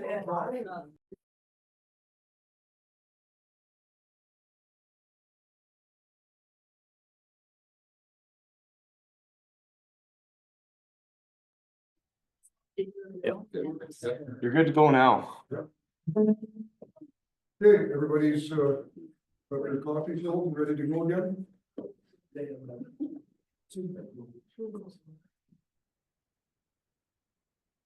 So we adjourned the Ag Service Board meeting. Now we'll call to order the Municipal Planning Commission meeting. at 3:11. So we have an agenda in front of you. We need a motion to adopt the agenda. Councillor Reese, all in favor, carried. Minutes from the previous meeting of January 14th. Any discussion arising from them? If not, get a motion. Linda, you can do that one. Okay, Councillor Halibisky. All in favor, carried. Planning and development, item A, we have no development permits to issue. Item B, development permit to be issued by the planning commission. Application DP 2445, log storage site. So Gail, are you with us? I am, thank you. Okay, so the applicant, Mercer Peace River, proposes a log storage site, which is considered as a storage yard in the Crown Land CL district. The proposed site will be used for a long-term storage area for cut-to-length logs from operators or operations located north and west of the site location. Logs will be hauled to the site from remote locations from December to March, 24 hours a day, up to 6 days a week. Hauling from this site to the Mercer mill site will occur for approximately 2 months in the summer and or fall, with the exact time to be determined. Trucks will not remain on site except for loading or unloading. 3 or 4 hauling trucks will be on the site at any time. The applicant proposes to install a weigh scale and a scale shack, a framed area for trucks to unload or load, and a fueling station, all located at the west end of the site. The graveled parking area will be constructed near the weigh scale and designated for loader operators and site maintenance staff. The applicant has advised that a work camp is not required for the site operations. As the development is located on Crown land, a copy of the current approval from Alberta Forestry, Parks and Tourism has been provided by the applicant. The 50-hectare or 124-acre site is located on a portion of the north half of Section 6 and the south half of Section 7, 88, 25 west of the 5th. These lands are designated as Crown Land CL District by the county's land use bylaw. The site is located approximately 20 kilometers northeast of Dixonville. The site was previously approved for temporary log storage on November 16, 2023 by Alberta Forestry, Parks and Tourism. At that time, timber was harvested and decking roads were cleared throughout the site for use during December 2023 and January 2024. The applicant now proposes to use this site for log storage on a long-term basis, and the applicant has advised that no additional standing timber will be removed from the site, and the site is surrounded by trees and stumps forming an enclosure. The parcel is not located within the Grimshaw Gravels Aquifer. Beaton Creek runs through the area. A wetland review shows swamp, marsh, a bog, and open water. The applicant has advised that the land is flat and has no topography to suggest water accumulation that could cause erosion. The west side of the opening is adjacent to a road with well-vegetated ditches, while the remainder of the perimeter is undisturbed forest that buffers the nearest water courses by 75 meters. The lands surrounded the site are in the Crown Land District. The applicant is advised that the haul route to and from the site will be on Range Road 260, which is classified as a field access road south of the site for approximately 2.5 kilometers before changing to a residential road classification. Trucks will continue south on Range Road 260 before turning east onto Highway 689 towards the Mercer Mill site. There are 2 residences located along Range Road 260. The county has advised that the applicant enters into an annual road use agreement with the county, which would allow for the use of this particular haul route as well as others throughout the county. There is no power, well sites, low or high pressure gas lines, municipal water, potable water wells, sewer lines, or any records of any spill or contamination within the site. The applicant has advised that a portable generator will be used to provide power for the scale computers, lighting, and fuel tank pump. No water or sewer facilities are being proposed for the site. Both drinking water and portable toilets will be brought onto the site. Garbage receptacles will be on site and emptied on a regular basis by a site management contractor. The site does not fall within any intermunicipal development plan or area structure plan. The application was reviewed against the county's MDP and land use bylaw and relevant provincial legislation. The proposed development meets the intent of the industrial development policies contained within the MDP. The proposed development does not meet section I-1, I guess it's I-31.1B of the land use bylaw, which requires all buildings and structures to be set back from a local road a minimum of 41 meters or 131 feet from the property boundary, unless otherwise required by the Development Authority. To maximize the use of this site, the applicant is requesting a relaxation to allow the closest structure to be located a minimum of 20 meters or 65.6 feet from the west property boundary. The relaxation to the required setback distance is being requested to minimize the size of the site that has to be stripped to mineral soil to situate the proposed decking area and scale location on the site. By minimizing the amount of land that has to be stripped to mineral soil, stumps and other woody debris can be left as is to allow for sedimentation control. The variance request is reasonable as the site is adjacent to an undeveloped road allowance. There is no other development in the vicinity, and the reduced setback allows for increased sedimentation control to eliminate impact to the surrounding wetlands. The application was circulated to referral agencies and adjacent landowners.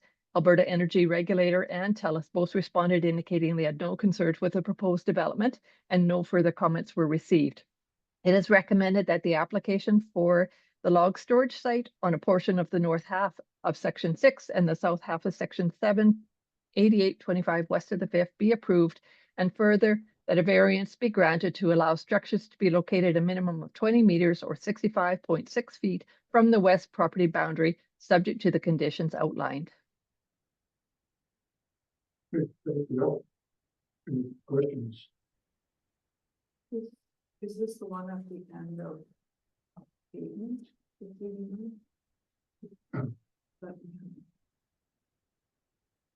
I'm sorry, I did not hear that question. Well, we don't have a really detailed map of where this is exactly. We're just trying to get in our mind, just trying to orient where most the actual location is. I mean, we've got that map. That intersection where as we were talking about Mercer realigning with us.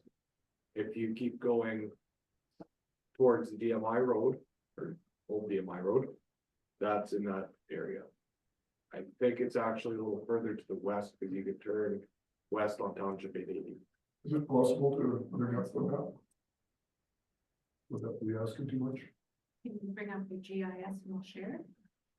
I'm not part of the meeting. If you send me a link, I could be. He's Somebody's doing looking it. at He's got GIS. Oh, okay, yeah, there you go. Sorry, I will have that available Yeah, so on my next reports. You want me to come drive your? Just we're doing it on our end here, Gail. We're just trying to get ourselves familiar. You said there was 2 residents, so all the whole room? Yes. What about the, going to be water and, you know, for the dust control? Well, that'll be part of the road use agreement, right? And I do believe the residences are set back quite a distance from the road also. So I don't believe it's impacted. It's been a while since I've reviewed this, but I believe that's the case.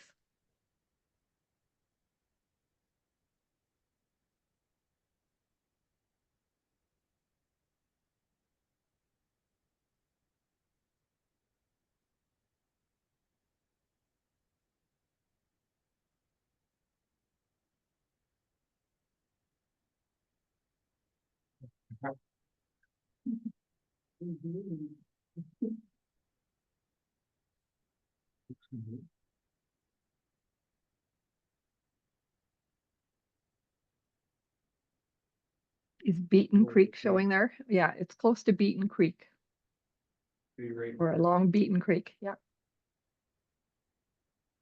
So this is the intersection that when we were on our road tour that we see. So their plan, which is what they've been doing. Find this is they come down this road, hit the highway, and go this way. Right. Okay, and so where is the log storage yard? Up in here, right, Gail? oh, yeah, it's, yes, it's close to there, very close to there. Oh, okay.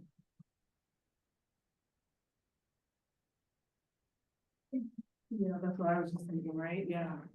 Yeah, okay, fine.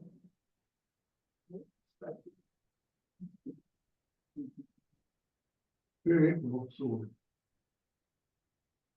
You can see where it is now. Any other questions on this? So we can put the variance right in with the motion to the development permit. Or you want a separate motion for the variance? Oh, yeah, there it is. Okay, somebody want to make that motion? Councillor Sharp? Who's to approve the development permit with the variance and the 10 conditions. Any further discussion? I know these logs for adjournments have come back to haunt us a few times, so. I guess this one was.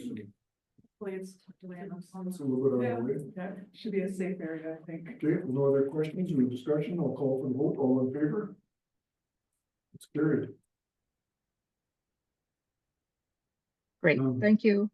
Yeah, so that's it, thanks, Gail. Okay, And, thank you. We can adjourn the meeting at 3:22 and go back to our regular agenda. So we're back on page 6.1.1, item J is a Dixonville school. Liability review, it was an addition.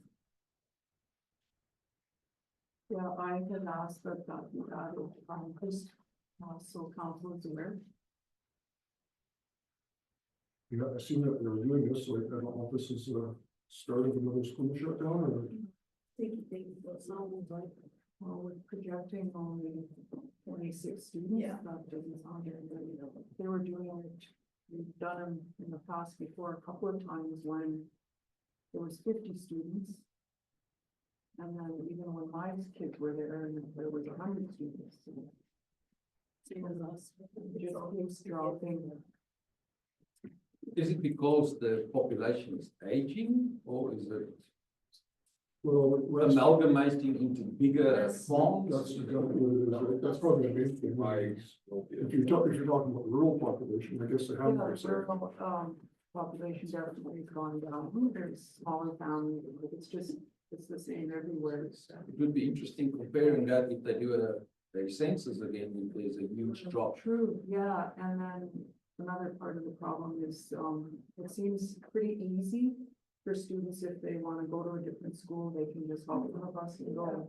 That was my point, I feel like, because I'm south of 986, so my kids are mandated to go to Grimshaw. However, it's literally a highway dividing us, and I would have sent them to Dixonville, because it would have been a shorter bus ride, and it would have been smaller class sizes and better, but then I would have to pay, because it would then be a school of choice, not a thing. So maybe they need to relook at, and maybe that's something we can ask at the thing, or I don't know. There's been letters, going back and forth, and I've been CC'd on them from, parents in Dixonville school. And, it came back from the superintendent that they don't make special, allowances for busing, but if a bus is going to Grimshaw or Manning or wherever, that your child can get on that bus. But they won't send a bus out there specifically for you. It's kind of the way they have. But yeah, there is a boundary for sure, because I know other people It's the that are highway. right on the boundary and they're on the south side and they have to send their kids. Well, Carrie and Bob's, Sure. Carrie and Bob's kids that were at the kids in there, they had to pay for their busing to go to Grimshaw because it was considered a school of choice, not in your zone. And when I registered my kids, like I have to go over it every year. And for 7 years now, I've been having to show them my map of where I am because I am like on the highway boundary. And to prove it, and maybe they need to relook at that and make it a little bit flexible, you know? Yeah, so, It's yeah, I don't think it'd be an issue if students that were in the Dixonville area were all going to Dixonville. They probably wouldn't have as big an issue. There's definitely fewer students, but That's what happened in Cape. don't know. Yeah. You know, so It's so great. I guess we'll see, like, the parents don't want it, so hopefully we can see what the community can do to fulfill.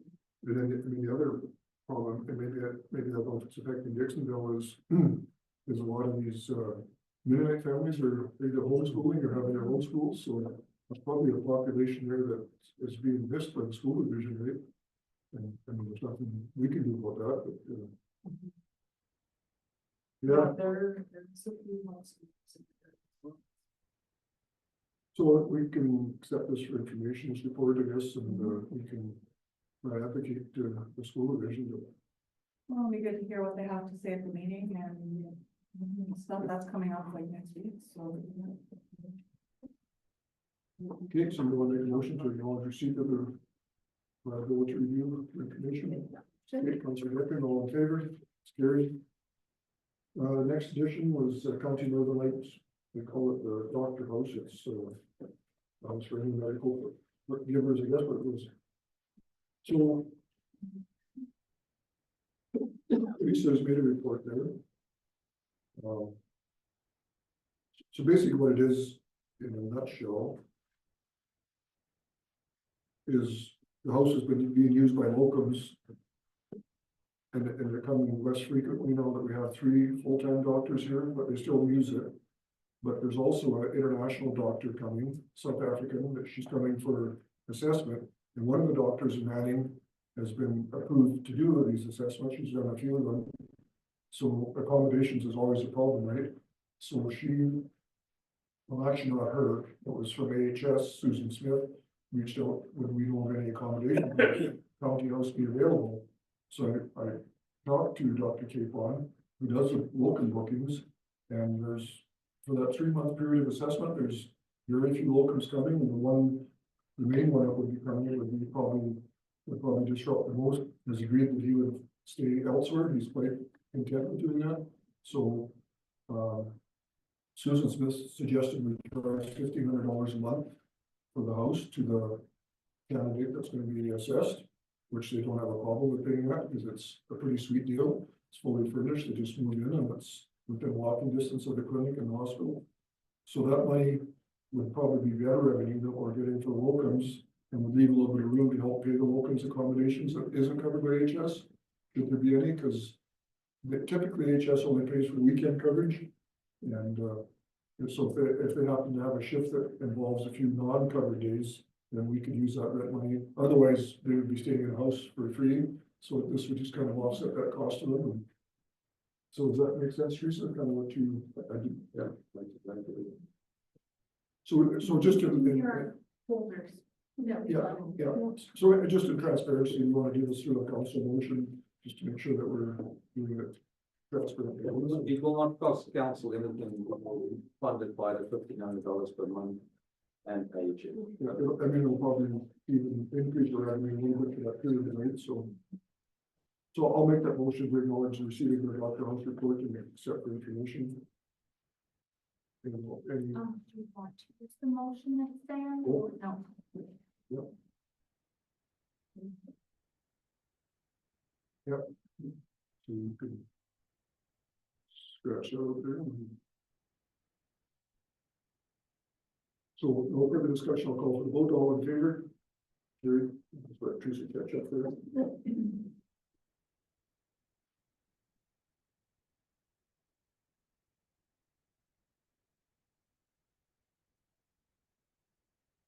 So that's this is one of the addition we have this morning or this afternoon. Item L.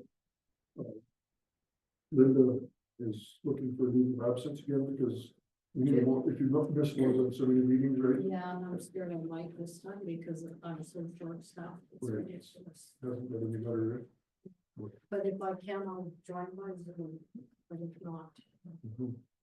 I got thinking about it.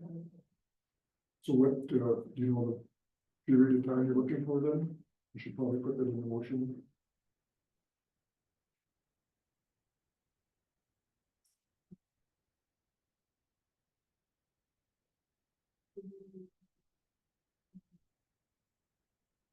From the 11th to the 25th, so you'll miss the 11th meeting.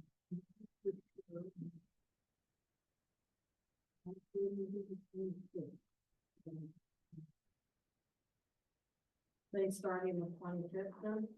And then Rachel, if I, yeah, and if I do, yeah, if I can make it in between.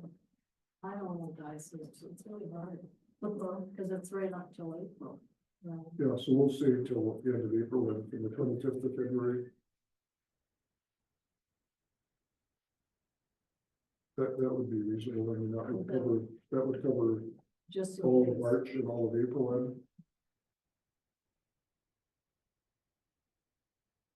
No, not to know.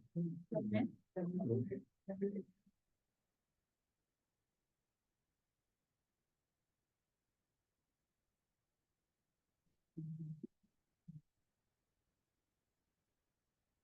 Just bring my will draw and. Yeah, well, that's. If I can. Just got a question on that one. Did we make an alternative counselor for the negotiations? Yes, we did, We but did. I'm going to attend them no matter what. But just to, just to cover you guys. But there is an alternate. Yeah, we did. I think. Okay, good. Is that okay, Linda? Yeah. If you guys are good. Okay. All right. Who wants to make that motion? Okay. Okay, Councillor Decker makes a motion, all in favor? Carries. Okay, let's move on to the, this is your 6.1.2 CEO report. Okay, so from my point of view, some updates we had a meeting with our lease company for the fleet. There's a few vehicles that we are looking at replacing this year. As part of the fleet, and we're also doing it on a longer term, we're not doing it on, it's a 2-year term before, or 1 or 2 year, we're doing it 5 years now, the lease for the new vehicles, Oh, yes. 5 years, just. Sorry, I'm trying to do the thing you asked me to do. And so we had a staff meeting, there was some discussions and that. Actually good safety meetings too, so I think the new safety person that we got on board is doing a real good job. I think she's keeping everybody on their toes. Mine included, so she's really busy. All management there. I met with ISL and I've discussed training a person that I will come back to council with to see if I can get an extra employee to look after specifically development. I think Josh and I are spread thin at the moment with those. And I think it would be best interest of county if we have a dedicated person, a dedicated face that people actually can come in and see and meet and assist ISL in getting those applications in and also the letters afterwards. So at the moment we are paying a substantial amount of money to them for that, and I think a lot of those are admin work that we can probably do in-house that will cost us a whole lot less than what we pay at the moment for that job. Then Josh walked into my office one day when I'm back from my nice warm holidays and tell us the telephone system is about to die. So we are looking at replacing the telephone system. I've got some pricing from TELUS on going full on a virtual voice over IP solution. I just want to confirm the final pricing, but the pricing we got even shocked me. Definitely shocked Josh. It's a whole lot less than I thought. It shocked me. That's short, does. The issue with the phones though right now, just if anybody gets phone calls, if you phone after hours. We have an automated setup that's all run in the background with computer hardware, and we are not able to actually make that work. So right now, the only way we can change the on-call stuff is to manually record everybody who's on call. We have to change that voice recording every time it changes, and we can only do that in one spot, and that spot does not really make sense. So our on-call since December has been kind of a nightmare. We're posting it on our website. We've had warnings about it on our social media. I don't think we post the updated on-call list on our social media. We might do it, yeah, okay. That's blurring my jurisdiction, so, but we're doing what we can, but the reality of it is if people don't watch any of that, they're gonna be incredibly frustrated trying to get somebody out ground. And the answer I got from the current service providers of the phone system are if you could take it out of the rack and just throw it across the road and let it slide down into the river, that would be the best option you have. Not even paraphrasing. So what would be the time frame then if we got a final price and like, could they roll it over pretty quick? We hope to have the installation start towards the end of March is when Josh and I have some time available for that. Post all that and all those stuff. And the pricing may be subject to change pending tariffs. That's what everybody else is looking to say now when you get quotes for things. So I don't know. But I'll probably make I'll then commit on that because we're literally talking about like $4,500. You can buy it now and they have it installed. It's Yeah. probably gonna take about 4 weeks just to get in. So that's the update on the phone system. I'm also looking at reducing some of the lines, especially I think it's 17 lines that we have in here for the OEP or the emergency command center, yeah, that one. If you recall the fire, we used one. So I'll still leave 2 hard wires or copper wires that if there's a power failure or something, we can still plug in a manual or telephone and it will work. And then you can probably redeploy some of the office phones. It's literally plug and play, and the phone follow you within your system. It's really fun. Then some new funky news that's coming is the FOIP changes. They overhauling all the, I don't know if it's federally or provincially, but they're overhauling the whole FOIP system. More details to follow. I don't want to say what we've heard so far, but it's almost like they're trying to make it a little bit more difficult to get information freely available. Hopefully by May we'll have some confirmed information on that. Yeah. That is. Okay, thanks, Garrett. Any questions? Seeing none, get a motion to accept the CEO report, Brent. All in favor? Carried. Move down to finance. Really? 2 months of bank reconciliation took up most of our agenda. I actually would have given you May through December because I am done them all. I'm waiting on them to fix a few issues that I cannot fix. So the spiel is the same for all 3. This is the bank reconciliation for March, April, and May. Review it, ask me questions if you have them, but took a long time to get here, but we're here and I was happy with the reports to the extent to get them to you, so. Okay, so unless there's any questions on the bank reconciliation, we'll get 3 separate motions, one for each month. Can I just make a comment first? You bet you can. I just want to say, Josh, I know this was a lot of effort. Thank you. It was. It shouldn't be, yeah. Okay, well, I'll echo that. So we'll get a motion for March. Councillor, all in favor? Yeah. One for May. Linda, Councillor Aldeski. All in favor? And Gary, if you have his hand up there for May. All in favor? Carried. So we breezed it up very quickly for all the work you had to put in. Yeah, there you go. Don't think for a second I got you. Okay, page 2, agenda. Director of Public Works report, Charles. Yeah, so some fun stuff on here. Airport runway lighting. So it went down. We had no lights at the airport, so we issued a no-town, which is essentially just warning to aircraft that, hey, don't land here in the dark because you won't be able to see. We, with the extraordinary effort our airport operator put in, as well as some help from an electrician, we traced a problem, thought that it was the problem, it was not. Then found a few other problems along the way, solved them, and now the lights work. However, him and I still need to discuss some of the problems that we're seeing, finding that weren't the actual problem that could lead to be a problem down the line, so. I haven't had a chance to discuss it, but we are up and running right now.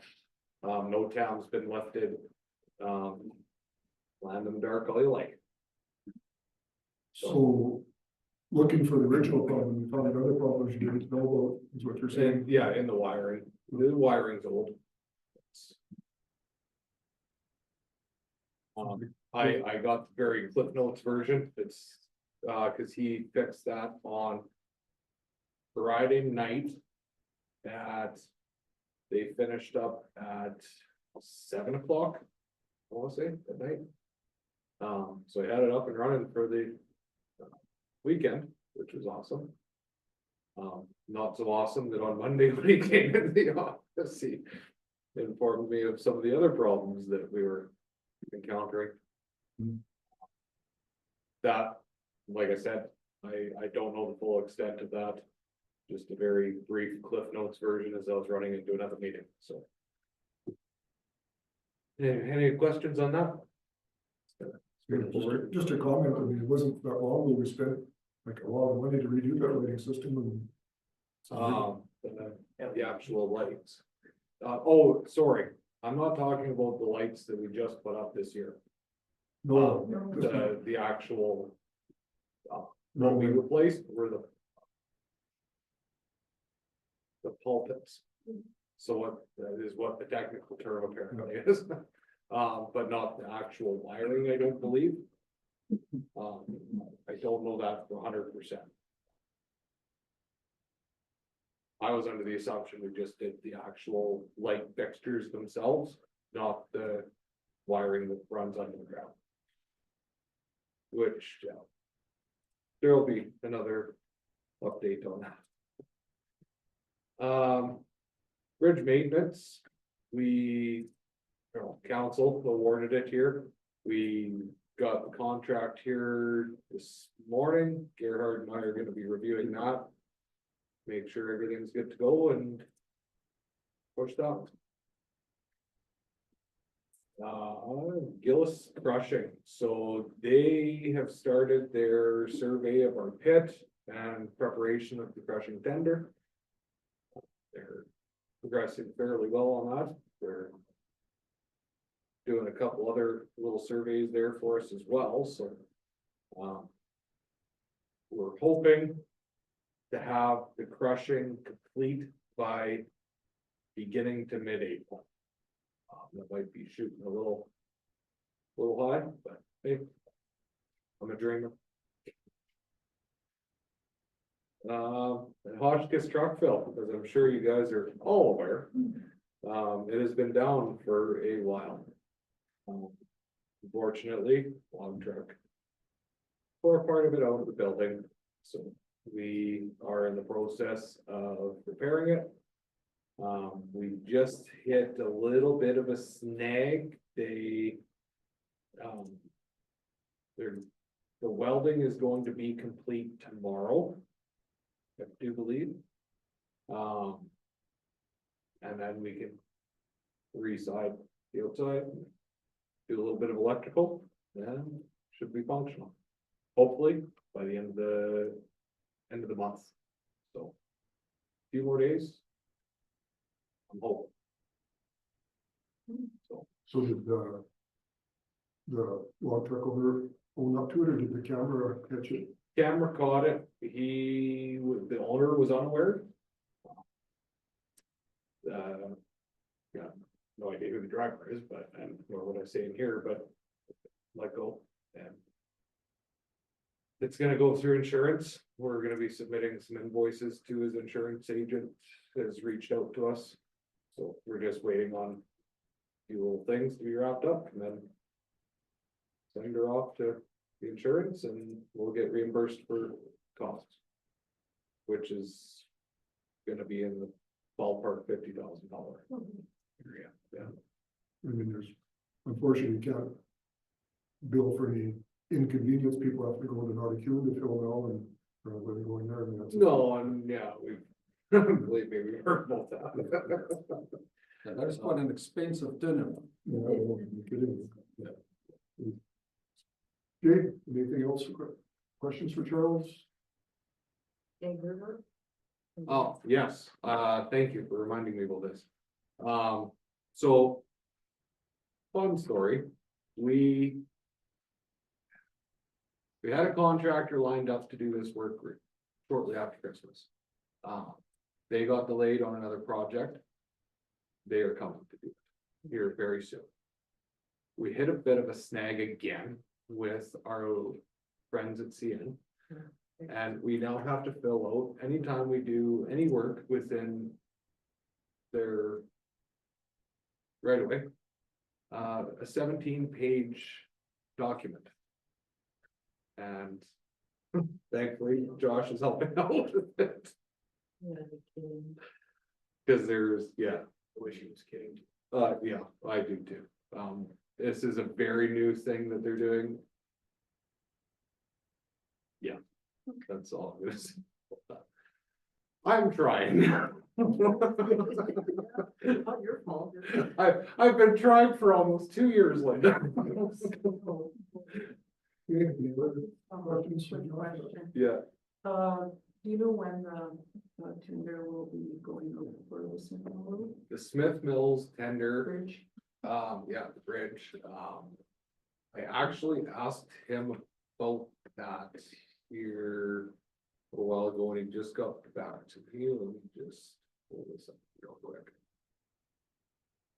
So their drawings had to be adjusted a bit due to the precast concrete back wall and precast cap, because they were slightly different.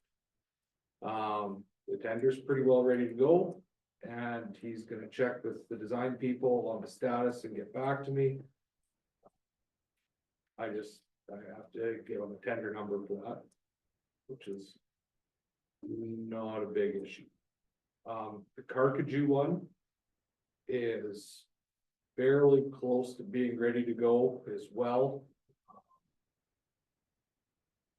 We're gonna have to issue that one for, tender fairly soon, I would believe, but it won't be, that one in Carcajou won't be complete until probably partway through the spring, because there's some earthwork that needs to be done that obviously can't do it right now, so.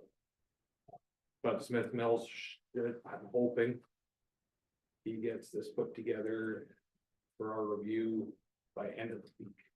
Oh. Yeah. And then you tender it for 2 weeks. 2 weeks. Yeah.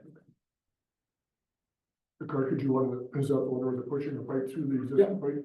That's the one, yeah. So No, it'll be, we've contemplated going a couple different avenues, and we haven't really talked a whole lot more about it, but. Doing a little doing them separately, like the earthwork and the pipe pushing. See what the prices come in like. It's things, as you could tell from the bridge maintenance, are kind of all over the place right now. Some people are trying to buy work, other people are too busy and throw a nice big number out there and hope they get it. In the case that they'll make a ton of money. Okay, thanks, Charles. Just get a report to acknowledge receiving the report, accept for information.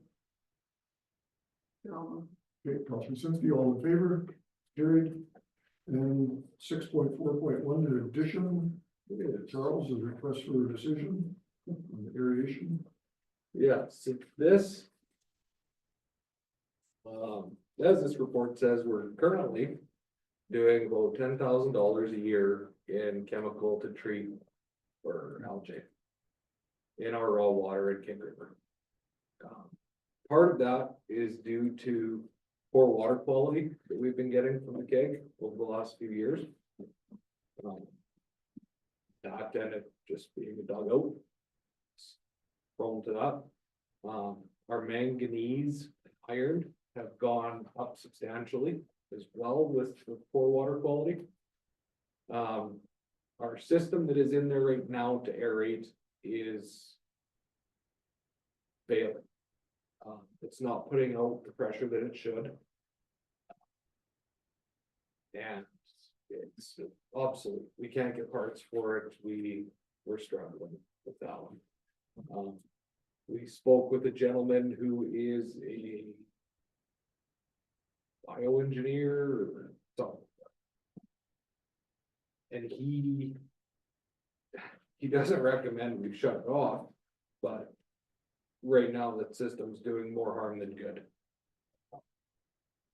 So he has recommended us going to a similar system to what Powell Prairie and High Level and a bunch of other MD Smoky River. And all of them ecstatic about these systems. Their raw water quality has improved. With these aeration systems, we can eliminate the chemical altogether for algae. And they come with really decent warranties and rebuild kits for hopefully as long as the company's alive. But I'd like to see it added to the capital budget. Just to help us out and help with your water quality being improved as well, you're essentially pre-treating, so you're spending your money more effectively by dealing with the issues that are in the water as it sits there. So your manganese, your iron, your algae. You spend a lot less time and effort and wasting some water treating, because no matter what you do, when you treat water, you're gonna lose water. There's always some that gets turned aside, right? But with this, we will be able to kind of reduce that amount. So we'll be more effective on all fronts. So what you're saying, Charles, is we're not gonna spend the amount of money on chemicals every year, at $10,000 more. So, yeah, 6 years time here, so paid off. ROI is 6 years. And is this also only for summer aeration or? Nope, this is year round. Year round. Yeah. Somewhere in that report, is it something about the, I'm thinking about the holding. Where is these cells, like I was. The ones in the big fenced area. Right. Yeah. Those are the ones that we drained a couple of years ago and got somebody to come in there and take all the crap out of there, right? Yeah, I've seen the report, it says they Thank were, you. Yeah, they said they weren't. they were dredged. correct. Oh, I didn't know about that. We got a guy come here. Yeah, I did both of them. Because we, Did you do both or just the one? He did one and then he did the other one later. Anyway, yeah, It has been done because of the Okay. geese and ducks or whatever landing in there. oh, okay. Am I not right? Yeah, I think No, you are. Josh says you're right. It's hard to, sometime within the last 9 years. I think. Thank you. So I wanna say though, like 3 years ago, man. It's about 3 Okay. years ago. I thought maybe you were thinking of when they came and desludged the waste water lagoons, because they just did that. Oh, no, I'm thinking of the. Okay. the water Yes. city, Yeah. You know, to pump into. So that helps as well. But it said it wasn't ever done, that's what I'm. getting. Yeah, that's weird that, I guess how would they know that? Probably somebody didn't tell them. yeah, they See probably. the body of water. Yeah. They just assumed it was never dredged. And I mean, with the amount of land that's being cleared is severely affecting the quality of water in the K. Yeah. So in turn, affects us. So the more we can do to help pre-treat our water as well as reduce the amount of water we're wasting in treating it, I think is all for the benefit. So you wanna add 63,000 to the capital budget, what are you gonna subtract? That's a very good question. We had discussed, our utility group, who kind of discussed postponing our backup power. We've gone this far. Warrensville and Weberville. Whether there any chance we can use our CCBF fund? I what did we talk about this Friday? Yeah. So there's a chance we may be able to grant fund it. I don't know yet. The irrigation system? Yeah. But worst case scenario, kick back the generators. And I mean, that buys me a lot of money. And it was 2019 that we desludged it. So it was 6 years ago. Yeah. Jesus. Time flies. Just the other day. Yeah, I remember we toured and we seen it right out there. It's vacuum hose and- I remembered who the contractor was, so that's how I found out when I paid him. Okay, so you're gonna look at grant funding and if not, possible some Yeah, well, hold off on some other items and. Okay. we'll bat it around and Yeah. it's getting up somewhere. Well, like I say, if this works out, the payback is there on Oh, chemicals, so. it is, yeah. It's gotta, in my eyes, it's the way to go with the system. Let's see, some of the aeration that they do in some waters, that farmers are doing themselves, and there's solar. Well, Is that- this is a different kind of system. So this system, fun fact, was originally designed to treat wastewater, help in the pre-treating of wastewater. So it definitely help us. Okay, if there are any questions for Charles on this, I think he explained it pretty good. If not, get a motion to acknowledge receipt of the report. And then, add it to the budget to get the aeration system in. Looking at, do we want to put that looking up in Brian first or? No. No. No, I think we're gonna do it regardless, so just come up with a. Yeah. I'd like to make that motion. I'll put a 5-minute research, 90% sure we can grant fund it, stamp on it, so. Eligible projects just says water treatment facilities, doesn't give me specific. That might be on the front page. Okay, Councillor Levesky's made a motion, all in favor? That's carried. Thanks, Charles. Thank you, council. Okay, so you want to give up your grant, Josh, and, your attorney, you want to talk about 6.6.2, Yeah. the trade shows coming up in, we're going to fancy name now, expos. Yeah. We're having in Peace River, so you're looking for somebody to, Oh, yeah, put on your people hats, get ready, get pumped. We are not actual people hats. Thanks, Charles. So just the dates here for both the Manning, it's a double the fun year, because we get Peace Rivers and Cummings, so. The times are there and the days. Looking for council signups. And I mean, if it's too early, we can decide this later, but just. I've got you it need in to my be- diary, so anytime they need me, we can figure that out maybe. yeah, can we bring this back, like you said? You may do whatever you would like, yeah. I don't think there's any hurry to do it today, is there? Don't let me dwell in anticipation for too long. Next month would be fine if we can nail it down. They're not till April. Okay, so let's just have a motion to acknowledge receipt of the expos and councilors will bring back their availability at a future meeting. Somewhere along that lines. Okay. Brenda, Yeah. okay, Councilor Simpson made that motion, all in favor? Carried. Info package. Any comments out of it? One addition. So what's this Western Alberta Regional Victim Survey, is that kind of a replacement for victim services and Quotes. That was more about like that town hall email that I sent with all that Yep. PowerPoint, that's what that is. Which hopefully tonight, if they're gonna come to the meeting, we can find out if they've gotten their person in Manning, because they were supposed to have their navigator here.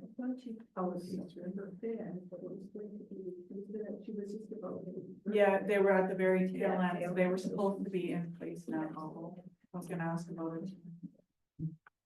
Okay, any other comments on the info package? Otherwise, get a motion to accept it for information. Okay, Councillor Sharp, all in favor? Carried. Open mic, Dan? You must have lots of questions. When did the incident at the Hotchkiss truck fill happen? Oh, you know what date? Oh.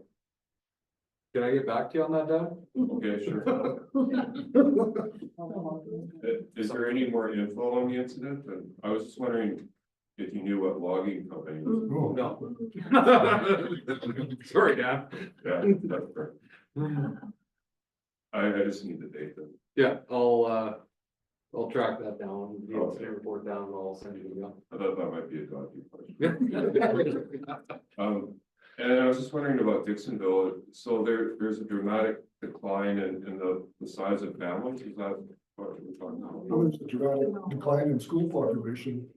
And, I mean, It's 26 students, but is there, are the families smaller in the area now? Or? I don't think we know that. We don't do a census, so we have no way of verifying Okay, it. fair. We're just seeing a reduction in students, right? So.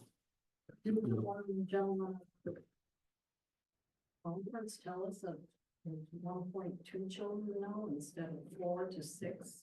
That's what the reduction, you know, when you talk about reduction. Well, globally, they say you have to have a birth rate of 2.1 to maintain your population, when a lot of countries aren't seeing that now, but, yeah, I think there's lots of factors that going into Yeah. those rural schools, right? And I was just wondering, you might not be able to answer this, but if the school were to be closed, where would the children be bused to? Would they be bused to Manning or? Well, so there is no high school there now, right? So they go to either Grimshaw or Manning, I guess. Right? Yeah. Yes. So I think, do they go to Manning? It just depends if there's students, it was basically north of Dixonville, would go to Manning. So they would Just go to one of the larger- whatever's closer. Yeah, they wouldn't. They'd still have access to the school somewhere. So there's no definite, that they'd all go to Manning or they'd all go to Grimshaw? That'd be a school division decision, right? Yeah, oh, maybe I'll contact you guys. Mhm. All right, thanks. That's it. Okay, well, thank you. We're gonna go on camera. So, oh, no, we got a decisions on delegation to make yet. So the one from the Manning Chamber of Commerce, I guess, they're looking for. You know, it's budgeted, you say, Josh? Well, it's not in there right now because we didn't have a motion authorizing it, but you guys have supported them since 2018. 18 was a specific project. I can't remember what it was for, but the amount was like $3,187.50 specifically. Since then, it's been 10 grand a year for. So Not coming out of council grants. Economic development. So it won't impact your 61 grand miscellaneous grants, Keep track. but it'll tack another $10,000 on the bill. Charles is gonna give us money from the budget here. Yeah. Okay, so what does council want to do? Don't we want to continue to, I mean, without us in the town, there would be no chamber, I guess, so. Can't answer that. I think it's a valuable thing. You make that motion, Councillor Decker moves that we provide 10,000 to the Manning District Chamber of Commerce. Coming out of economic development budget. I think they were asking for 3 years. For 3 years? Or was it? No, they didn't last for 3. It says 25, 26, 27 on the application, so 3 years. 3 year agreement. Yeah. I mean, there's, Historically, what we do, right? what's that? I mean, there is going to be a municipal election after this year, so. I mean, maybe the next. Council can make later. Yeah, and decide whether they want to put the period on, or, I think, I mean, 1 year is. Sufficient, keeps them operating. Yes. That's your motion. Well, let's just do it for 1 year. I think that's- Okay, so clear recess for 2025. So any further discussion? All in favor? That's carried. Okay. Now we'll boot you out then. Well, I guess the other one from Plains, I think we kind of made the decision. Nothing already. really to decide on that yet. Motion required for that, so. Okay, so we got an hour and a half to a joint meeting. You want to take a break before we go to camera? We've got quite a few items on the camera. Yeah, let's take a minute. Yeah, let's take a break then. Terry, I gotta leave at 5. So he knows if you wanna juggle topics or when to go, that's 45 minutes, it's a while.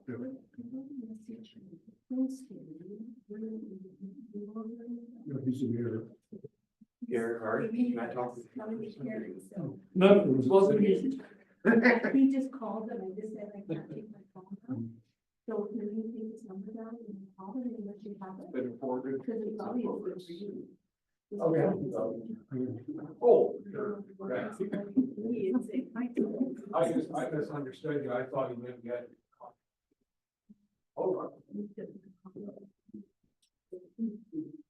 Yeah, he was thinking that. That's longer. Yeah, I have that one there, so I'm gonna be spending that right now. Well, just a bit right up because I've been here before. You know, so. Well, I mean, you're in partners. Yes, Department, right? and then once we know, then we can, I'll just say, we, Yeah. Jen, and once we know, then you can. Yeah. That's me. Book a delegation if you want for that meeting, you think, Uh, or do you wanna work that? How do you wanna? Well, probably the best, because whatever, we don't, I mean, we're trying to read their minds, right? Yes. And what they want, so they should come here, and not saying we'll agree with them, but at least let them tell us what they're thinking, and then. I'll Sure, just say that we're gonna get it on the agenda within the next and, short while. and would you like to come as a Yes, delegation? if, then on the agenda. I'm just gonna text them, I'm not gonna phone them. Because maybe it's somebody scamming. I don't Yeah. know. Well, I don't know why they said Terry, and then, I don't know if that is her, and I don't. Well, he's the only one I know. And I don't even know. over him. And see, it is a Valley View number, Yeah, I because know. Jana shows Yeah, up I there, know. and she was from. Be on, whose number, do you have anybody's number in? I do be have on Ron, there? I do have Do you know what John's. it is? I do. It's Brian also. Okay, both of them lose at one time. It's cancer, someone can do what he's doing. Oh, 619.